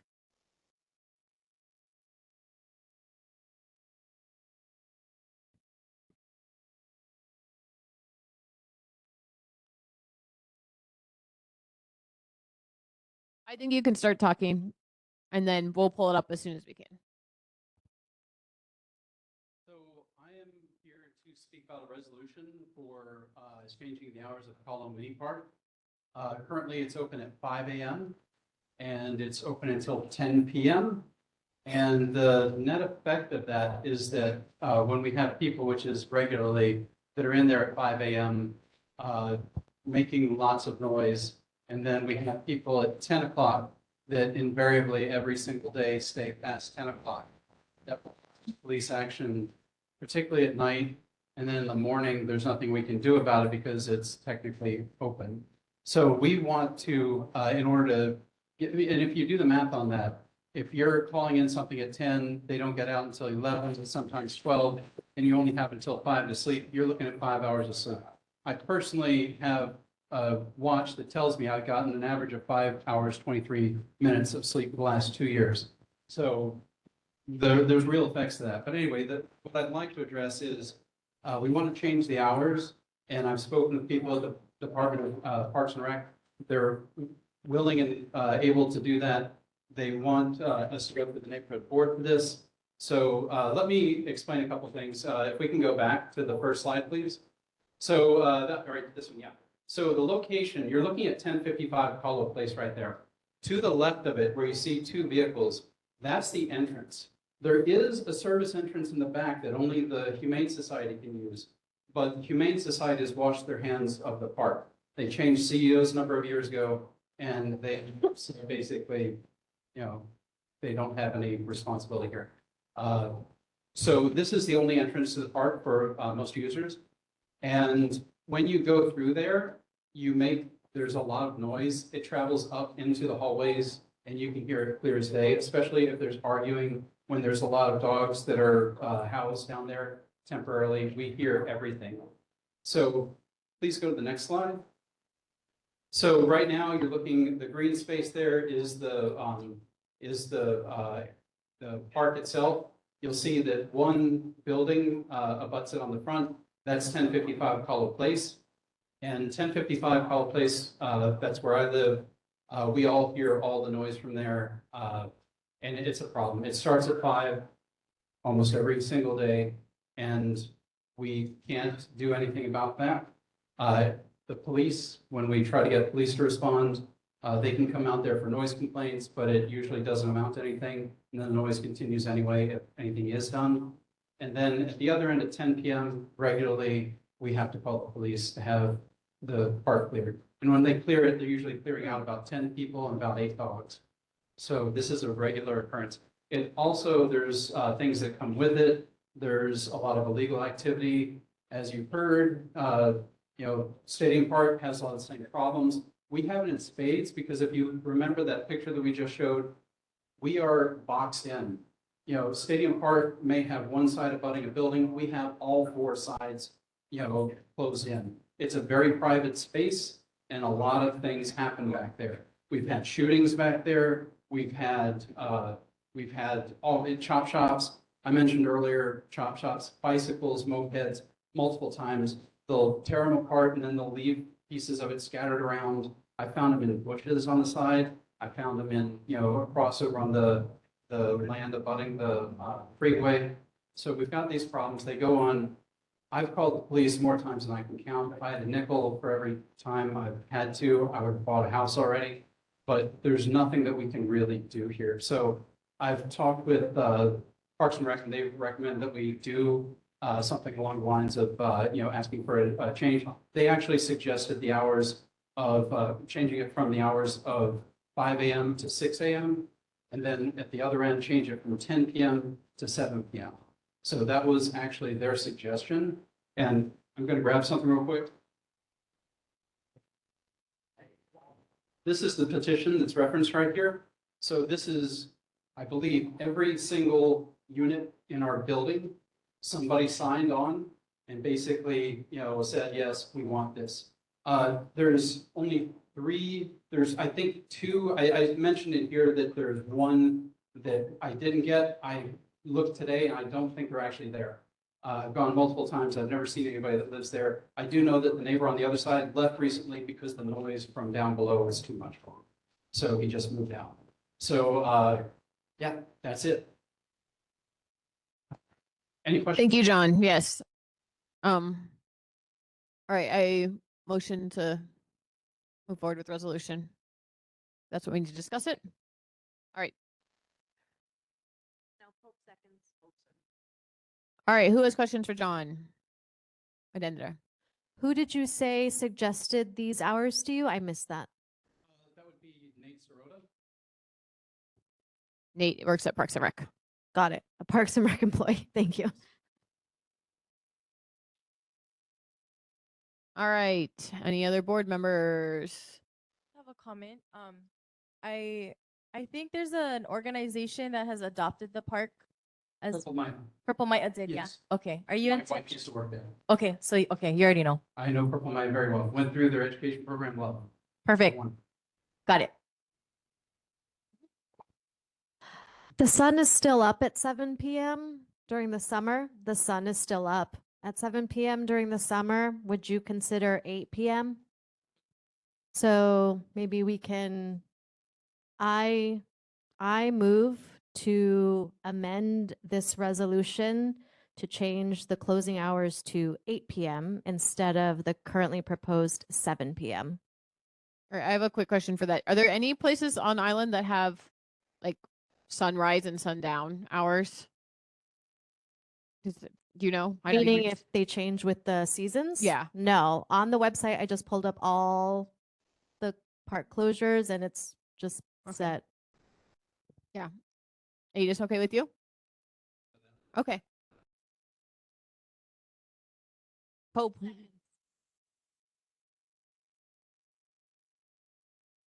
Are there any objections to amending the resolution to recommend the park closing hour to be 8 p.m.? No objection. No. All right, I think Joanne had a question. Yes, this question is to John. Along that Kalo Park, I always go to Nijia Market by Pucks Valley, and on the way out from Varsity Circle, to University Avenue, there's a whole bunch of trash. Cars are all parked along that fence and so much trash there. Is that the city and county's responsibility to clean up all that trash? Because it's terrible. That's a good question. I don't know. That's not really my Juliana, but there are occasional groups that we see out there cleaning. I haven't seen it so much lately. We do get, a lot of people have mentioned this before, and I want to stress that there is an abandoned vehicle phone number that you can call in, and they're responsive. Within a couple of days, they'll get out there, they'll tag it, and they'll mark the tires, and then they will also follow up on it theoretically. We do have one car that's aging pretty badly at our place. It has an abandoned sticker on it, but it hasn't been dealt with. But I'm sure that if somebody's called in, they would have it towed.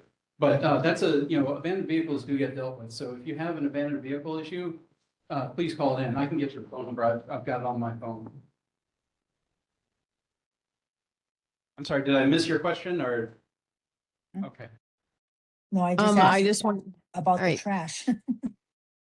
Oh, the trash, I personally don't know. I've seen groups that will come in and clean it up. I don't think that's an official city effort. I think that's more like adopt the highway kind of people. I don't know. I just wondered because it's really bad there.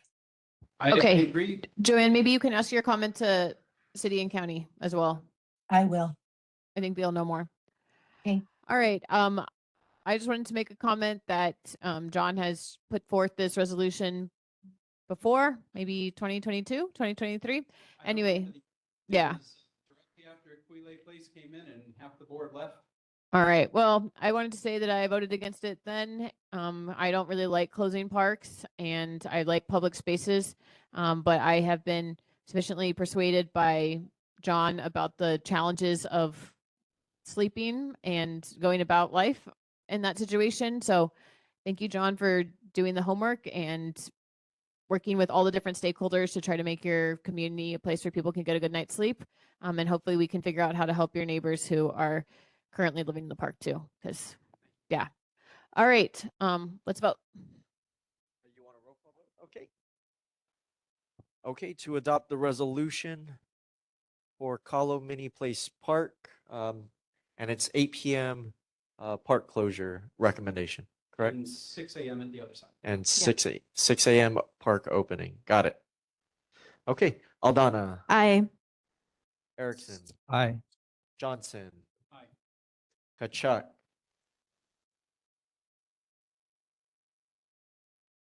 she's still online. She is absent. Okay, Menina, Aye. Minerby, Aye. Hope, Aye. Quadri, Aye. Salas is absent. Wong, Hi. Young, Aye. Lee. 10 I votes. Resolution's adopted. Thank you, everybody. Thank you, John. Can you keep us updated about how things go after this resolution? All right. Our secretary is on the hot seat now. Approval of regular meeting written summary for video record. No, please postpone. I'm still making corrections. Will be on the agenda item for next month. All right. Community concerns. Do we have any community members who want to come speak at the mic for 2 minutes? All right. Meryl is back. Here we go. Want to say, stand up here earlier. Thank you for your guys' commitment to the community and what you guys do. I know, a lot of people are tired. I go home soon, but you guys put in the extra mile and come here and do your thing. And on that note, I found out about Paul Robati's passing, and I just want to acknowledge him because when I first started attending this meeting, he was very attentive to my concerns, and I just want to, just say thanks to him and to you guys for, doing what you do. I know, there's a lot of entertainment that goes on during these meetings, some hostility every now and then, and you guys weather it pretty good, better than I would. So, thank you guys, and thank you, Paul. Yeah, maybe don't join the part. No, just kidding. No, thank you for saying that. I'll pass it along to his daughter. Go ahead. I noticed you have these flyer counter, and this is one of the tools I use to clean up Kalakaua and King Street, where there used to be homeless camps on the Diamond Head side and homeless camps in my parking lot and behind the bus stop on Eva side. So if you can leverage getting other members of the community to participate and then get the property owners to participate, notify the police, try to think like a cop, look for, they have to follow the law. So you can't just call them for any reason. You gotta find a legal leverage point to bring them in and get them to do stuff. And then 311, see, they react really slowly, but there's an official record of these things, especially if you can send in a photo. So I just wanted to add that. That's what worked for me. And hopefully it will help resolve the situation for others. Yeah, and 311 can get lots of testimonials from this meeting at the end, in case the 311 colleague is wondering. All right, it is finally, oh, Jackson, sorry. Please, Rep. Sayama, go ahead. Chair, members of the board, members of the public, my name is Jackson Sayama. I am, as a reminder, running for the Senate District 10 that includes McCully-Mōʻiliʻili this year. But I also wanted to remind folks and perhaps encourage people who haven't voted yet to please vote. As of today, the voter turnout is 11%. So hopefully people are just thinking really hard about those ballots votes, and please get those in before August 8th. If you do not want to vote by mail, you could always go to Honolulu Hale from Monday to Saturday and vote in person as well. I would highly encourage you not to wait till election day to vote, because there will be long lines. So please be proactive about that. Thank you so much. Thank you so much, Rep. Sayama. All right, go ahead, Laura. I don't know if we're allowed to question the person who just spoke, but. No. Okay, then I'll say in my own ways. Some people have said they're in favor of legalizing marijuana, and yet they do not express how it goes about. And there's already 24 states that already have legalized marijuana. And that would be the place where the legislators should start, go visit, find out, and then definitely put it on their agenda. But what I did want to say very quickly, transport yourself to going across the Holloway Canal somewhere in the future. It's quiet, there's no mopeds, there's no hustle or bustle, and you go across and you're transported, because every time you go on the waterway, you're transported. So just think about that for something in the future. By the way, I did get a board member who texted me a picture of the gondola. No, I'm just saying there is the gondola service, guys. You know, the gondolas are tall up in the air. Guys, I'm just letting you know. There's one. Laura, I'm just letting people know. Anyway, we're not talking your ferry is different. Gondolas never came to me because they're like the zip line that's up in the north. Okay. Let's call them by the right names. That's all I'm saying. Okay. Zip line and ally, so Susan. All right, Stephen, it's now your turn. The moment you've been waiting for. Good evening, Chair, community members. I'm Stephen Orsham with the Board of Water Supply. And for the McCully Neighborhood Board District, there were two main breaks in June. One was on June 17th. It was at 902 University Avenue. The second break was on June 18th, right by Ku'ile Place, Kapiolani Boulevard at 8th Street. That was a 12-inch break, and the one on University was an 8-inch break. And we are promoting our 2026 annual Unthirsting Plant Sale, which will be held at our Halava Xeriscape Garden. Yep, Shane's got the flyer right there. This is in the back of Halava Valley. It's going to be from 9 to 1 on Saturday. We're going to have a variety of xeric plants by local vendors, a team of plant doctors from the UH Master Gardener Program, and informational booths, including a rain barrel catchment information, and we're giving away a free soil conditioner. So hopefully you can come by and join us, and then there's some flyers over there for you to pick up. So yeah. Thank you. Who has questions for Board of Water Supply? Anyone? Go ahead. John? Are the master gardeners going to have like packets of seeds that we can buy too? Not sure, but maybe, possibly. Asking for a friend. Oh, I'm not too sure, but yeah, possibly, yeah. There will be plants that you can purchase though. Yeah. I have a question. So I was walking along Isenberg Street on Sunday, July 19th. And there was a water sprinkler going on from at least when I walked past 347, and then I walked back at 631, and the water was just flowing out onto that street. For So, 3 straight hours? Wow. well, that's the timestamps that I walked past. So Yeah. I'm gonna just assume that it was probably ongoing because there was just water like Oh, wow. flowing out.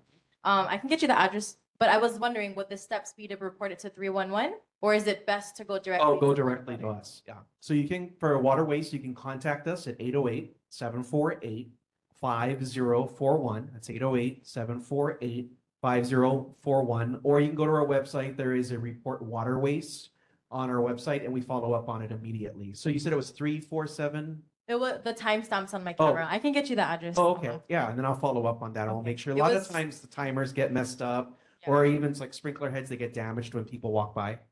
Possibly. Yeah, damage there it or was something. multiple sprinklers underneath that. But 3 building. o'clock is not a good time for Yeah, sprinklers to go that's- off anyway. It should be after 5 or in the morning is preferably better.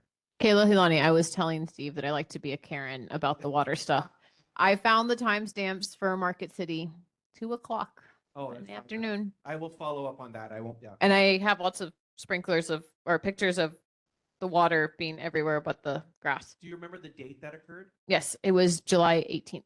July 18th. Oh, right, the day we had that main break. I will. Oh, so maybe related. Okay. No, it's not related. Oh, Yeah, just making things worse. Kayla Hilani. Is there a process, like if that's something that's happening, do property owners get fined for that? If it's on their, if there wasn't a water main break?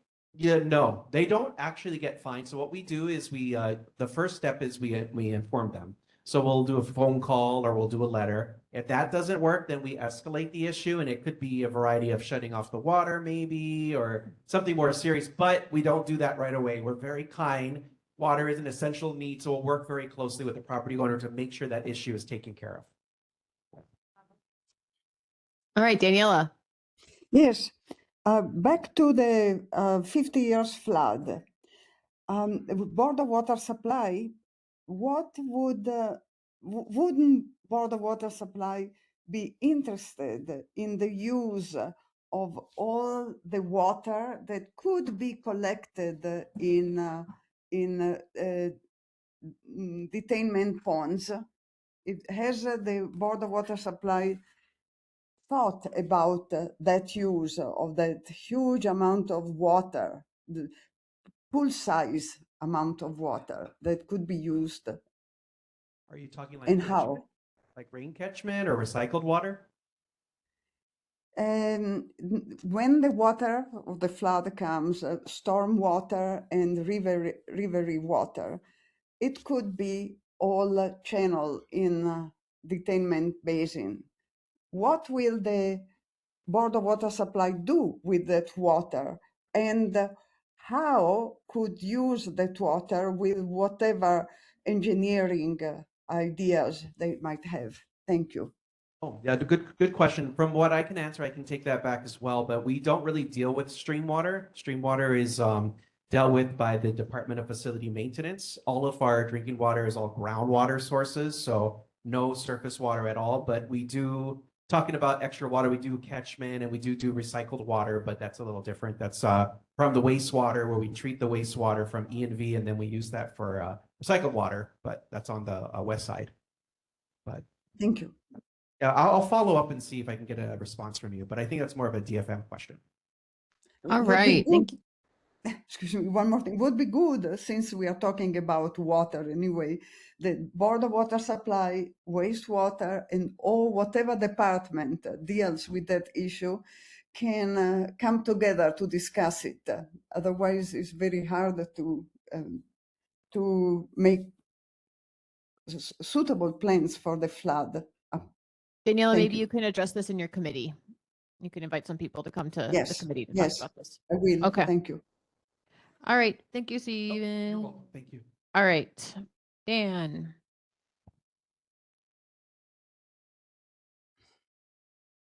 Hello, everybody. Dan Brick, Deputy Director for ENV. So this month's highlights from the mayor's newsletter, coordinated efforts underway to strengthen community disaster preparedness. We have a new Honolulu Zoo Director, former Smithsonian National Zoo Director.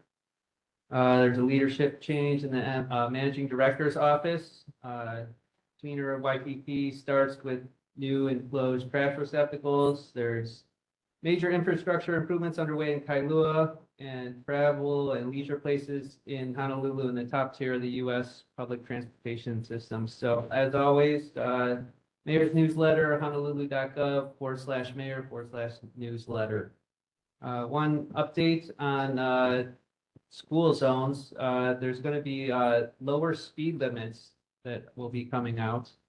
So DTS is lowering speed limits in school zones across Oahu to improve roadway safety as legislated by City Council Ordinance 24-32. So basically, speed limits are going from 25 miles per hour to 20 miles per hour between the hours of 6 a.m. and 6 p.m. on school days. In addition to the new signs, the city will be installing and replacing school zone signage within 1,000 feet of any school that's missing, faded, or does not meet current standards.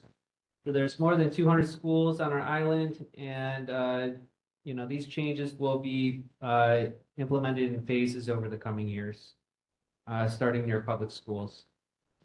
So moving on to follow-up issues. So Kahuna Lane and Pulele Street.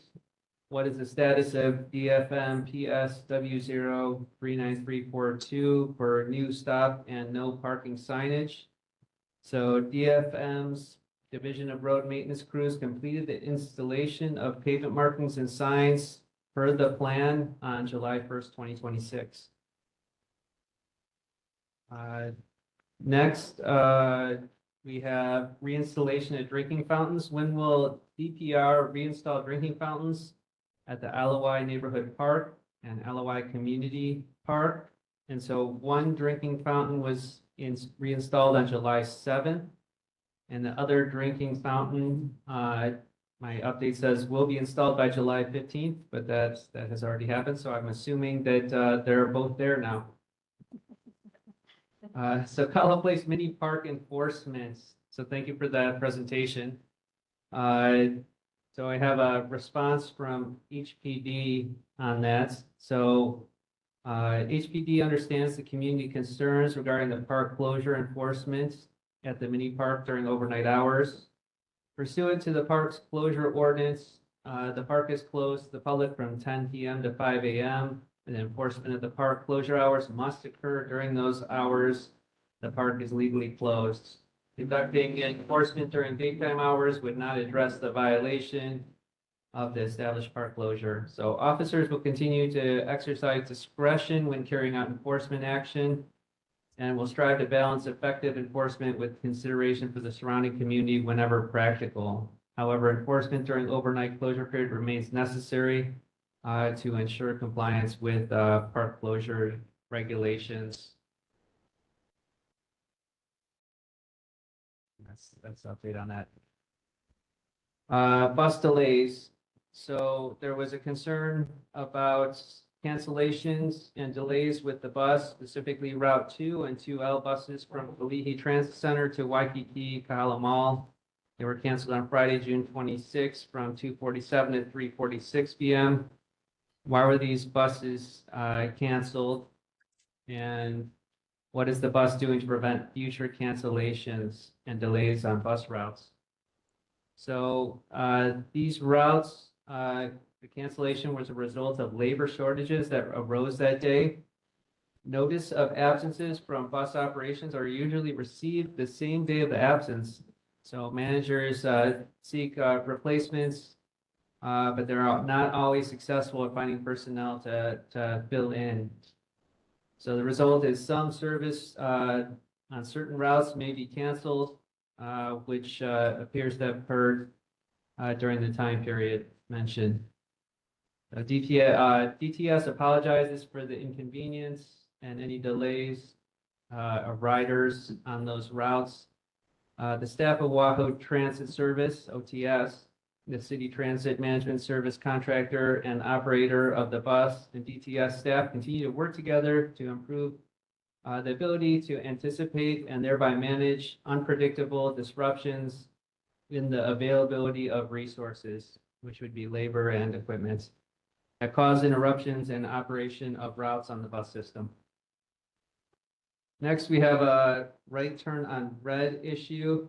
We were asked to remove the no right turn on red restriction during westbound on Kapiolani Boulevard and turning right onto Date Street. So DTS is going to conduct an investigation and we'll follow up with the board upon completion. There was a concern on Eisenberg Street traffic light. There was a request for a left arrow for northbound motorists on Eisenberg Street turning left onto Veritania Street. The DTS will conduct an investigation on this and will update the board upon completion. There was a question if the city has any financial and operational updates to support the Beaky. So the city has recently entered into agreement with Hawaii SBSH to continue to provide Beaky bike share service. This agreement will allow the city to assist SBSH in procuring new bikes and equipment, and we anticipate to be available at the end of this year. Unfortunately, SBSH has not only experienced the normal loss of bikes through wear and tear, but also vandalism and theft. The DTS believes that SBSH is able to restore its bike inventory because will continue to be a viable multimodal transit option. DTS is committed to providing bike share services, and SBSH will continue to operate as a private contractor to the city. So there's approximately 600 active bikes across 120 stations. And any cost revenue questions should be directed to Secure Bike Share Hawaii. SBSH should be contacted for any information regarding operations. The recent Kona Lowe's heavily damaged their warehouse and has a system-wide impact on their daily operations. Dan, are you able to summarize a little bit? Oh, that's the last one. Sure. We just are, our time is dwindling. So I'm down to one more. So H&L 311, chair has asked for a presentation. So We're online. they're online. Okay. So that's it for my updates. Thank you. Thank you. Any questions for Dan? All right, we have many questions for Dan. All right, go ahead, Allison. Just a real quick question about the bus routes. I don't ride the bus, but I believe there's an app. Is there a way to notify bus riders when there is a cancellation of a route or something? Yeah, I believe it should mention on the app, but I don't know exactly. We can get a response for you. Laura. Thank you. Again, Dan, just a little clarification. We wanted from Waiaka, which starts at Kapiolani Boulevard, all the way to University Avenue, Kuile. They joined it. We wanted four-way stops on all of the crosswalks and speed bumps. It's a speed through now. It's extremely dangerous, and it has a school right next to it. So we really want to have that clarified because there's nobody, including the police officers, stopping at the speed signs now, stop signs now. And the other thing too is it would appear, and maybe the mayor has something in plan, it appears that right now there is no activity, or maybe it's dead, any bridge across the Alawai Canal. That there's no announcements. Okay, Drew. Real quick, a maintenance issue at Kaimana Beach Park. The showers, the pressure coming out of the showers is extremely low. If we could get the same pressure coming out that's at Publix or even further in Waikiki, that would be great. Drew, Thank did you put it in on 311 yet? It sure will be going on. Oh, okay. Just checking. Just checking. All right, Daniela. Everyone has to be short. We have a presentation. No, Daniela. Joanne. Yes, could you go back to the mayor's office and ask him about? He's here. He's here. He's here. No, yeah, I know. But can you ask Mayor Blangiardi? He said that he would follow up about the DTS putting in more signs and other, sorry, other, signage and poles or whatever to help us with the illegal parking in our area, but he never got back. He said that about, I don't know, 6 months ago. All right, we'll get an update about the signage. Yeah, ask Mayor Blangiardi. I know they're really behind on signs in general. There's a Civil Beat article about signage delays. So it's a big know. thing. 5 to 7 All right. years. Go ahead, 311 people. Hello, I'm Justin Nakamoto from the Department of Information Technology. I work on the HNL 311 app and the system for that the city departments use to receive the incoming requests. And just some quick background, if anyone doesn't know what HNL 311 is, it's the city's application, public application for receiving non-emergency requests such as like potholes, street lights out, that kind of thing. So we have a mobile app that you can download, or if you go to hnl311.com, you can submit a request there. And then every request that comes in gets routed to whichever city department handles that issue. And then it gets tracked and then closed out by the department. So just to quickly share my screen, as requested, this is the statistics that we have on one of our internal sites. Sorry, And Justin, can you read those? Because this is very far away for people that are in the room with us. yes. So for HNO 311, the statistics for the lifetime of the app, which was deployed on December 1st, 2025. So we have a total of 19,836. And then this was December 1st, 2025 to today, the 27th. So we have 19,836 total requests that were submitted. 56 were canceled, which means that some of the requests were duplicates, or if the department receives an issue that's outside of their jurisdiction, such as if it's for a state, then that was canceled. 14,334 requests were closed. 4,759 requests are currently marked as received, which means it's still in the department's queue. And then 687 are currently in progress. So I'm not sure if you can see my screen, but you can see the most common request types were potholes, that DFM or the Department of Facility Maintenance had those.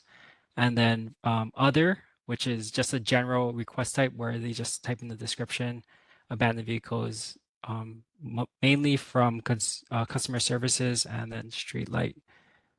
Yeah, so we have pothole majoring in the amount of requests submitted from the public, which is 2,967. If I go to this resolution and response times, you can see this is the statistics for all the departments combined. The resolution rate is in general is 72.3%. Out of the 19,836 requests, 14,334 were closed. So this is only including that number. The average response time is 12 days and 22 hours, which means when the department first gets the request, this is how long it takes them to do the first action, which is to accept it and take accountability and start working on it. So that's how long it takes usually. And this is not counting business days. This is just regular days in general. And then the average resolution time is 16 days and 3 hours. So the time it is from when the department first receives it to when it's closed.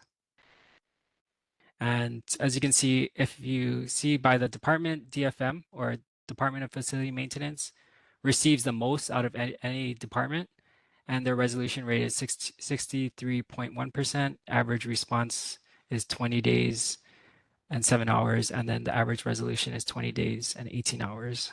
And then customer services department is second. Their resolution rate is 89%. And then average response time is 5 days, and average resolution is 8 days. And then third would be the Department of Parks and Rec, which is a little bit lower on the current requests that they receive. resolution rate 72%, and average response time is 13 days, and average resolution is 17 days.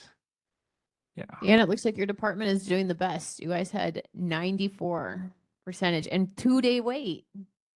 94. So maybe you should tell everyone else your secrets. That's great.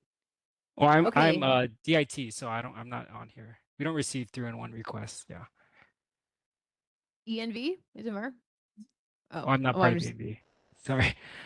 Yeah, I'm DIT. I work for DIT.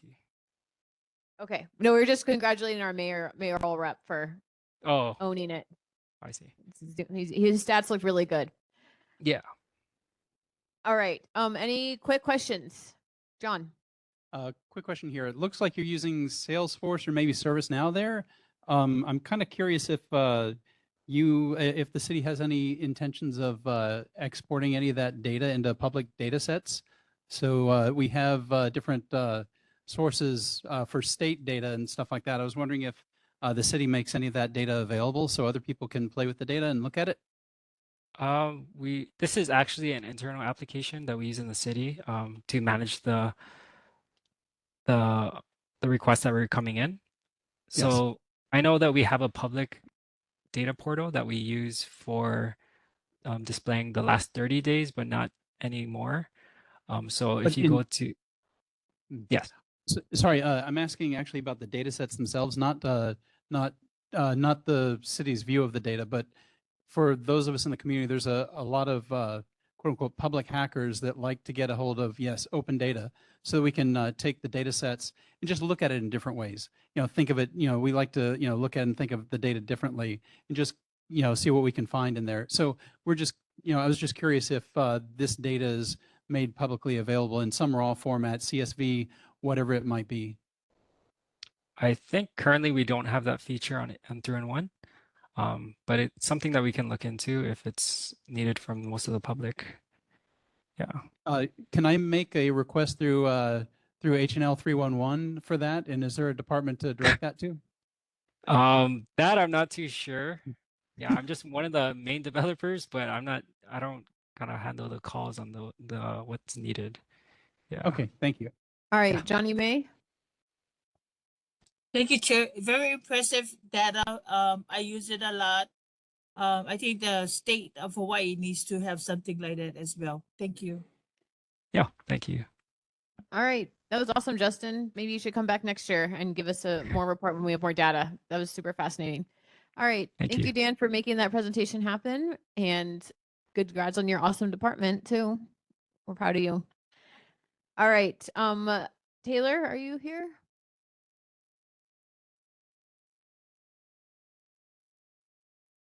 Hello, Chair and Board. This is Taylor from Council Member Nishimoto's office. Just really quickly, we wanted to talk about some of the events we are working on this past weekend. Thank you, Morgan, for coming to our Alawai Park cleanup. I will hopefully will work with the community residents and the LGBTQ softball league to plan another one, and we'll kind of keep you on the loop on that. But yeah, we're still working on doing more park cleanups in case you folks are interested in partnering with us on that. Otherwise, we also had a Going Green e-waste drive and a Manoa Round Robin emergency response event this past weekend, so it's kind of busy. But yeah, my boss is just kind of prioritizing, working with community members and trying to partner and see how we can best support our different communities. But otherwise, we're happy to take back any questions to my boss. Thank you, folks. Anyone in the room with questions? Okay, go ahead, Laura.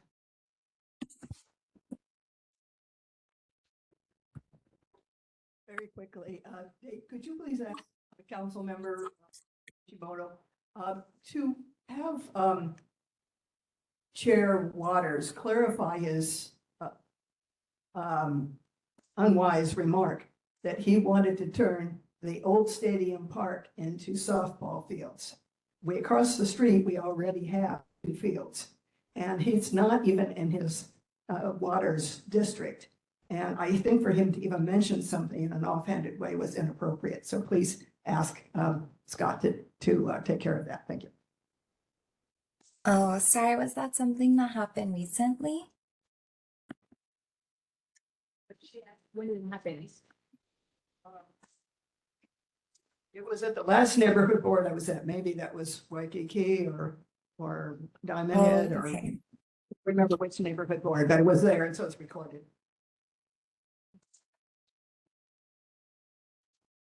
Taylor, did you get the info you need, or do you need Laura to email it to you?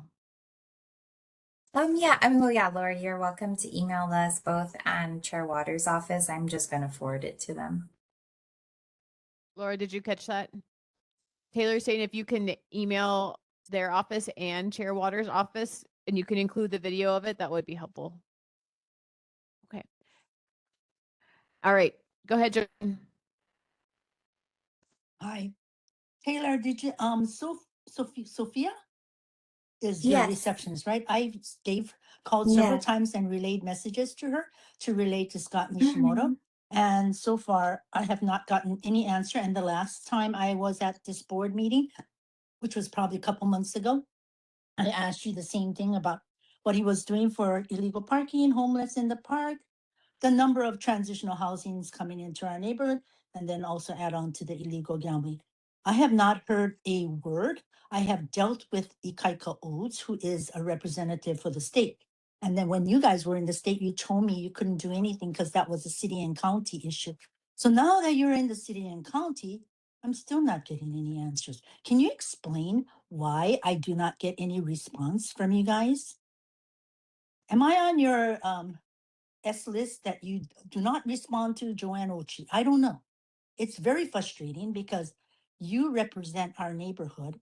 And when I don't get any response, I'm wondering, who are you representing? Oh, okay. Well, I will take this back to That's my what you boss. said the last time, but you don't have an answer from the last time.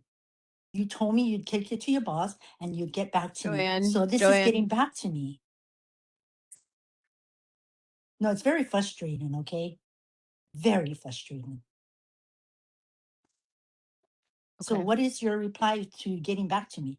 This is getting back to me. It's a couple Joanne, months I think already. she got back to you just now and said she'll talk to her boss. But that was last time. I asked. Well, I mean, what would you like us to? I've asked if you wanted to partner on a event. Like we've done a walkthrough with you. What would you like next? What you plan to do to fix these problems and get involved in finding a solution to the problems that I brought to you.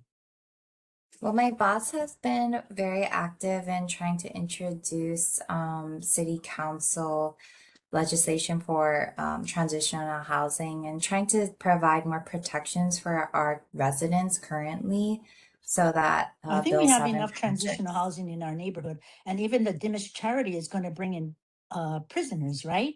So we're not aware of it until it happens. I think that Well, that's why my boss has been trying to introduce things to provide more protections from, these housings popping up without any, my boss wants to create things like more regulating parking for them, having like a in-house resident manager. Those sorts of things can help combat these, maybe problematic about sort of residences. opposing them coming into our neighborhood and going to other neighborhoods. We should all take a share of this problem.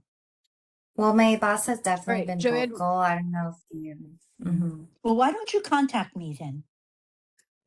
I'm available. You have my phone number. All right, Joanne, we have to move on now. We are already Okay. running over time. Also, we did have Ditmas come and give a presentation a couple months ago. All right, thank you, Taylor. Gary, thank you for coming. Sorry, guys, we have to be as brief as possible. So if you're able to cut any of the fat off your presentations. Very quick, next Monday is the students' first day in public schools, so everybody wear the traffic and get kids ready. August 3rd, it's the first day. Just to remind everybody, there's a new statewide cell phone policy for all grades. Elementary school cell phone use is prohibited during school hours. Middle and intermediate school cell phone use is prohibited during school hours. And high school cell phone use is prohibited during instructional time. but the schools may exercise discretion regarding use outside of instructional time, including before and after, and during designated breaks, research, lunch, and free period. Each high school will develop school-specific procedures. Another reminder, students from households that are below 300% of the federal poverty level are eligible for one free breakfast and lunch every school day. And families can apply for the meal benefits through easymealapp.com. And lastly, Hawaii is launching a new statewide model for adult education. Actually, it did on July 20th, unifying the former McKinley and Waipahu community schools for adults into the Hawaii State Community School for Adults. The new statewide school will serve adult learners seeking a diploma, college preparation, English language learning, or career skills across 10 campuses statewide. It's great to have you here, Gary. I would love if schools had actually more uniformity in some of that stuff. Whatever, I'll talk to you about it next time. Go ahead, Laura, really quickly.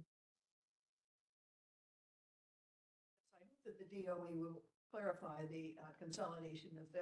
As quick as committees. possible. Community School for Adults. I was a member for a number of years at the Kanamuki High School. Question. Community School for Adults, and we had over 1,000 people coming there. Now consolidating the two main campuses will not do it for the community. These are community schools for adults to get better education and move up in their profession. Thank you. All right, Joanne. I didn't have a question. I forgot to put my hand down. Okay, Gary, thank you so much for coming to the meeting. Hopefully you can make the next one because I do have more questions for you. And yes, Senator Ihara, thank you for coming. I have 2.5 months left in my 4-year term. And the Constitution allows that. And I have issued, in fact, I have copies here of an e-newsletter, which is sharing what I've learned in my 40 years. Some of you have gotten it. If you do not have it, I have some here. And you can always email my office to get it on the list. Now, my office staff has been receiving calls about non-Senate matters. And I'm told, do not have a conversation about that. We don't need a conversation about Senate matters. So basically, it's, if you want to have a conversation, be offline, off Senate, it'll be leslieharjr@hotmail.com or visit leslieharjr.org. And I know while I am a senator and running for re-election, it's an advantage to the incumbent. So I want to introduce my challenger. I want to thank him for running. His name is Representative Jackson Sayama. Could you stand up? And we really appreciate you running. And I ask that the voters give us equal consideration. I do want to mention why I do not get very many questions. Someone asked me, well, do you get any questions in your boards? And I said, no. And I wanted to know, what is that about? Neighborhood boards are tied to neighborhoods. Legislature, particularly our statewide and particularly Senate, is more homelessness broadly, although we have our share here, our Kapuna issues, senior citizen issues, our area, as well as affordability issues. So many of those statewide issues are particularly applicable here, and those are the ones I work on. And I want to acknowledge and appreciate the temporary relief that that the legislature and leaders are providing. In addition to that, I'm interested for long-term irreversible solutions that are lasting. We've seen faces change. We've seen a lot of good ideas. And over 40 years, I've seen a lot. Homelessness, I've seen it go up and down based on who's the governor or who's in office. And so we need to have an infrastructure that is separate from the up and down transitional phases we're in. So that's basically. Thank you. Anyone have any questions for Senator? All right. I do feel like you have come to a number of meetings in the past when I've served here, and I appreciate you coming because I think people do ask you generally more questions when you are here and in person. So thanks for making yourself available over the years. All right. Is anyone from I Senator had a Tucunarco? question for him. All right. I guess Joanne has a question for you. Hi, Mr. Ihara. This is Joanne Ochi.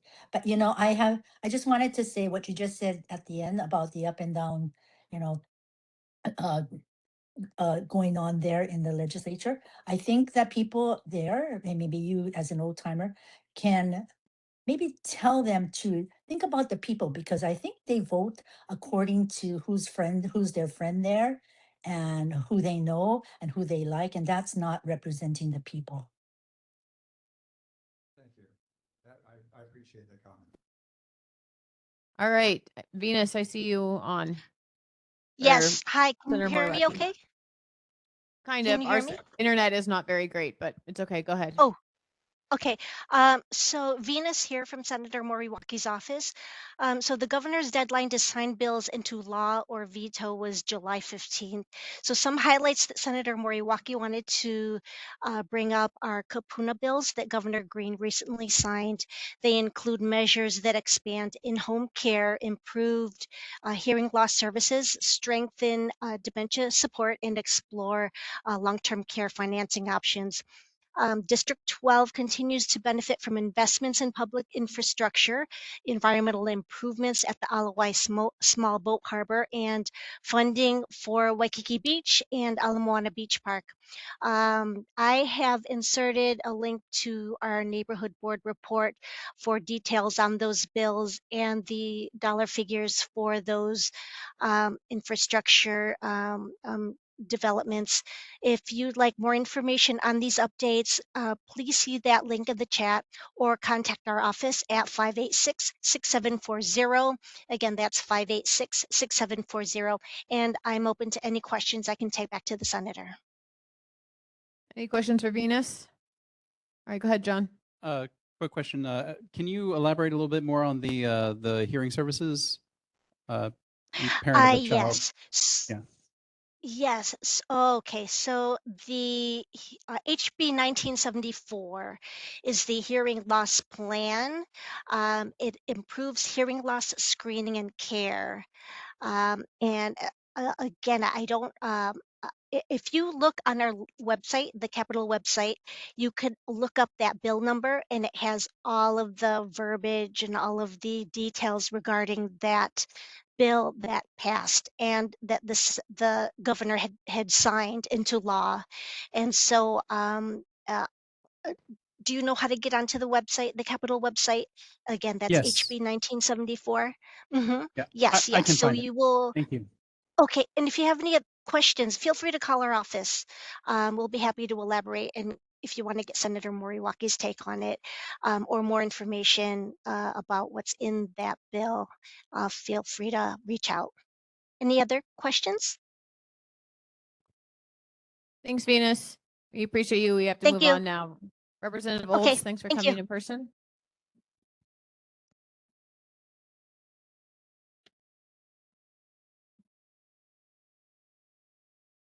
So, good evening, everybody. Congratulations to all the new officers on the board. Want to start off today by saying congratulations to Taylor, who just got married and came right back to work. So congratulations, Taylor. Wow. Congrats, Taylor.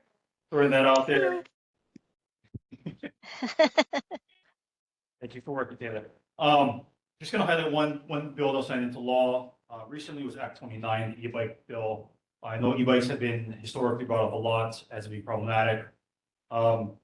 Basically 750 watts, or if they can go over 20 miles an hour, are now considered high-speed electric vehicles, and they are classified differently, and they're now technically more or less banned from our public spaces. Another thing that kind of snuck in there is mopeds. So it actually clarified mopeds are no longer allowed to be in bike paths, bike lanes, basically anywhere bicycles were allowed. So now there's clear language. It also put in language for helmets for anyone under the age of 18 to be worn while they're riding an e-bike. I made a promise to some constituents over the last week and a half or so since the accident to please don't make an illegal U-turn on Kapiolani. It's bad. You missed all the fireworks about it. Or did you hear it from lurking outside? I was online. I heard all that fun stuff. I'm going to say it right now. I'm actually really disappointed. I did talk to them outside that they're not going to be putting a intersection there at the entrance of Kool-Aid Place, and I think that's really irresponsible, but I don't know if that was their fault or something we have to go through DTS. They're against it, so I'm not gonna get into that.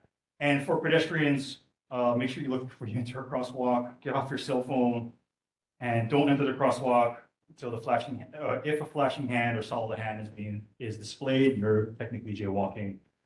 Checked off my box for the 2-2 for that. And I'll take any questions. Any questions for Ripple? Yeah, well, I'm really sorry that you had to witness that accident. That's really horrible. All right, Allison. Regarding that act, the one with the e-bikes and whatnot, it did say, clarify about the razor, right? I mean, the push scooter, the e-scooters. Yeah. It goes by. All right, come to the mic. Let's come down here. It goes by wattage and speed. Those are clarification points inside of it. So in terms of those two-wheeled, that's funny. In the two-wheeled scooters that have motors, it would have to fall within that classification. So we'd have to take a look to see what's out there, what's currently on our streets, and whether or not they are over the 750 watts, or they can go faster than 28 miles an hour. And then there's some other class. There's 3 classes to kind of look into on e-bikes. My concern was that we've seen like those little scooters in car lanes. And like they didn't have any lights or anything, so you can't see them. And they're just basically, you know, as big as this. So yeah, we'll have to take a look deeper into specifically for, I know what you're talking about with those scooters. But if they are on the road, they are supposed to have their appropriate markers. So at nighttime, they're supposed to have a light in the front, light in the back. And if they're not following the law. All right, Joanne.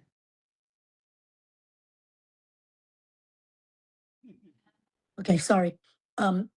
You said about the intersection. Yeah, we could put an intersection there. But the bottom line is we have to make people who are breaking the law more accountable. Because like I said, people can't read signs. This is no parking, no this, no that. But they still do it. The guy who made the U-turn wasn't supposed to make the U-turn there. So it's not, I do think that DTS is more responsible than the Kobayashi group, because dealing with the DTS, it takes forever for anything to get done. So I would put the blame on the slow process of DTS moving to get anything done in anybody's neighborhood. It took about 7 years, 5 years, 7 years to put that roundabout in Kailua. And every time you call them or talk to them, they'll tell you they're working on it, but there's nothing done. By the time you're dead, they'll probably have it up. But you know what? That's too late. So I Do you have a would question for go Red Bull? against DTS. Okay. I would My love to put a opinion. planter there or some other type of barricade. Mm-hmm. Something. Yeah. Okay, Joanne, we are super late, so I need to let Rep That's it. Tam go. Mm-hmm. I think you're still here, Representative Tam. Thank you. Thank you, everyone. Can you hear me? Okay. All right. Yes, though it's very dark. No problem. So Senator Moriwaki and I met with the Waikiki Beach stakeholders, and conversations of the Alawai Canal came up. This is part of the Waikiki Resilience Action Plan. But what we can update you is that the State Department of Transportation has been working over the past 2 months to clear overgrown brush and debris from the streams that feed into the Alawai Canal. At the same time, the University of Hawaii College of Engineering is researching and developing additional modules for stream and flood maintenance and management of the canal zone. And we are expecting an update next month for that on our end. Ms. Ruby also wrote to our office and asked a question last week about the Alawai Canal wall repair plans. We explained to her what it is, which is that the CIP appropriations for that is going towards planning and design. Right now, there is no plan right now. So we are putting in money so that we can create a plan. After that, the governor should release funds for that. Once we have an estimate, then we'll put forwards for a concrete maintenance on the wall. Other than that, I can move to any questions you may have for me. Board member questions? All right, go ahead, Laura.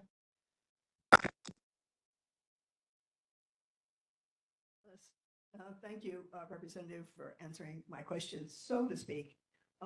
Actually, what we'd really like to do is we are part of the Alawai Watershed Consortium. I've forgotten now. This is late. I'm sorry, but under Green Growth, and we're working on something that's is holistic, but really it has to do with sections. What you are basically talking about is what benefits Waikiki. But actually, it's all of us Mauka that need the help. And those are the plans that we're working on. The Waikiki side, the Alawai Canal, we'd really like to be included also. So it's the Alawai Watershed Collaboration. And if you could get back to us, we're a group and we are under the Green Growth. And we'd really like to weigh in with you and clarify the two different things that are going on. Thank you very much. All right. Rep Tam, do you want to say anything? Otherwise, I'm going to throw it to someone else. Oh, thank you for having me. All right, go ahead. Quick question. I don't know if you caught it earlier. Somebody had asked HPD for enforcement of the freeway, the racing that goes on the freeway and all the loud noises that happen roughly Saturday night, 12:30. I don't know if they were exactly in the same area as I was, but they do go past my place too. So if you ever want to revisit that idea of noise cameras around H1, willing to have that conversation. Thank you. Okay, we will introduce a bill to expand noise cameras because right now we're still in the data collecting process, and I'm hoping to introduce a bill that will pass next year that will put enforcement teeth onto it so that we can find more. I'm also hoping that the city will also put in funds for noise cameras onto city roads so that they can enforce it because they don't need to go through a pilot program since we are already doing it, and we did it. All right. Thank you, Representative Tam. Thank you, everyone, for sitting through I don't think anyone from Rep Garrett's office is here. So thank you, everyone, for sitting through this very robust and lively meeting. We are meeting on the very last day of August next month. All right. So we will see you all there. Have a great one.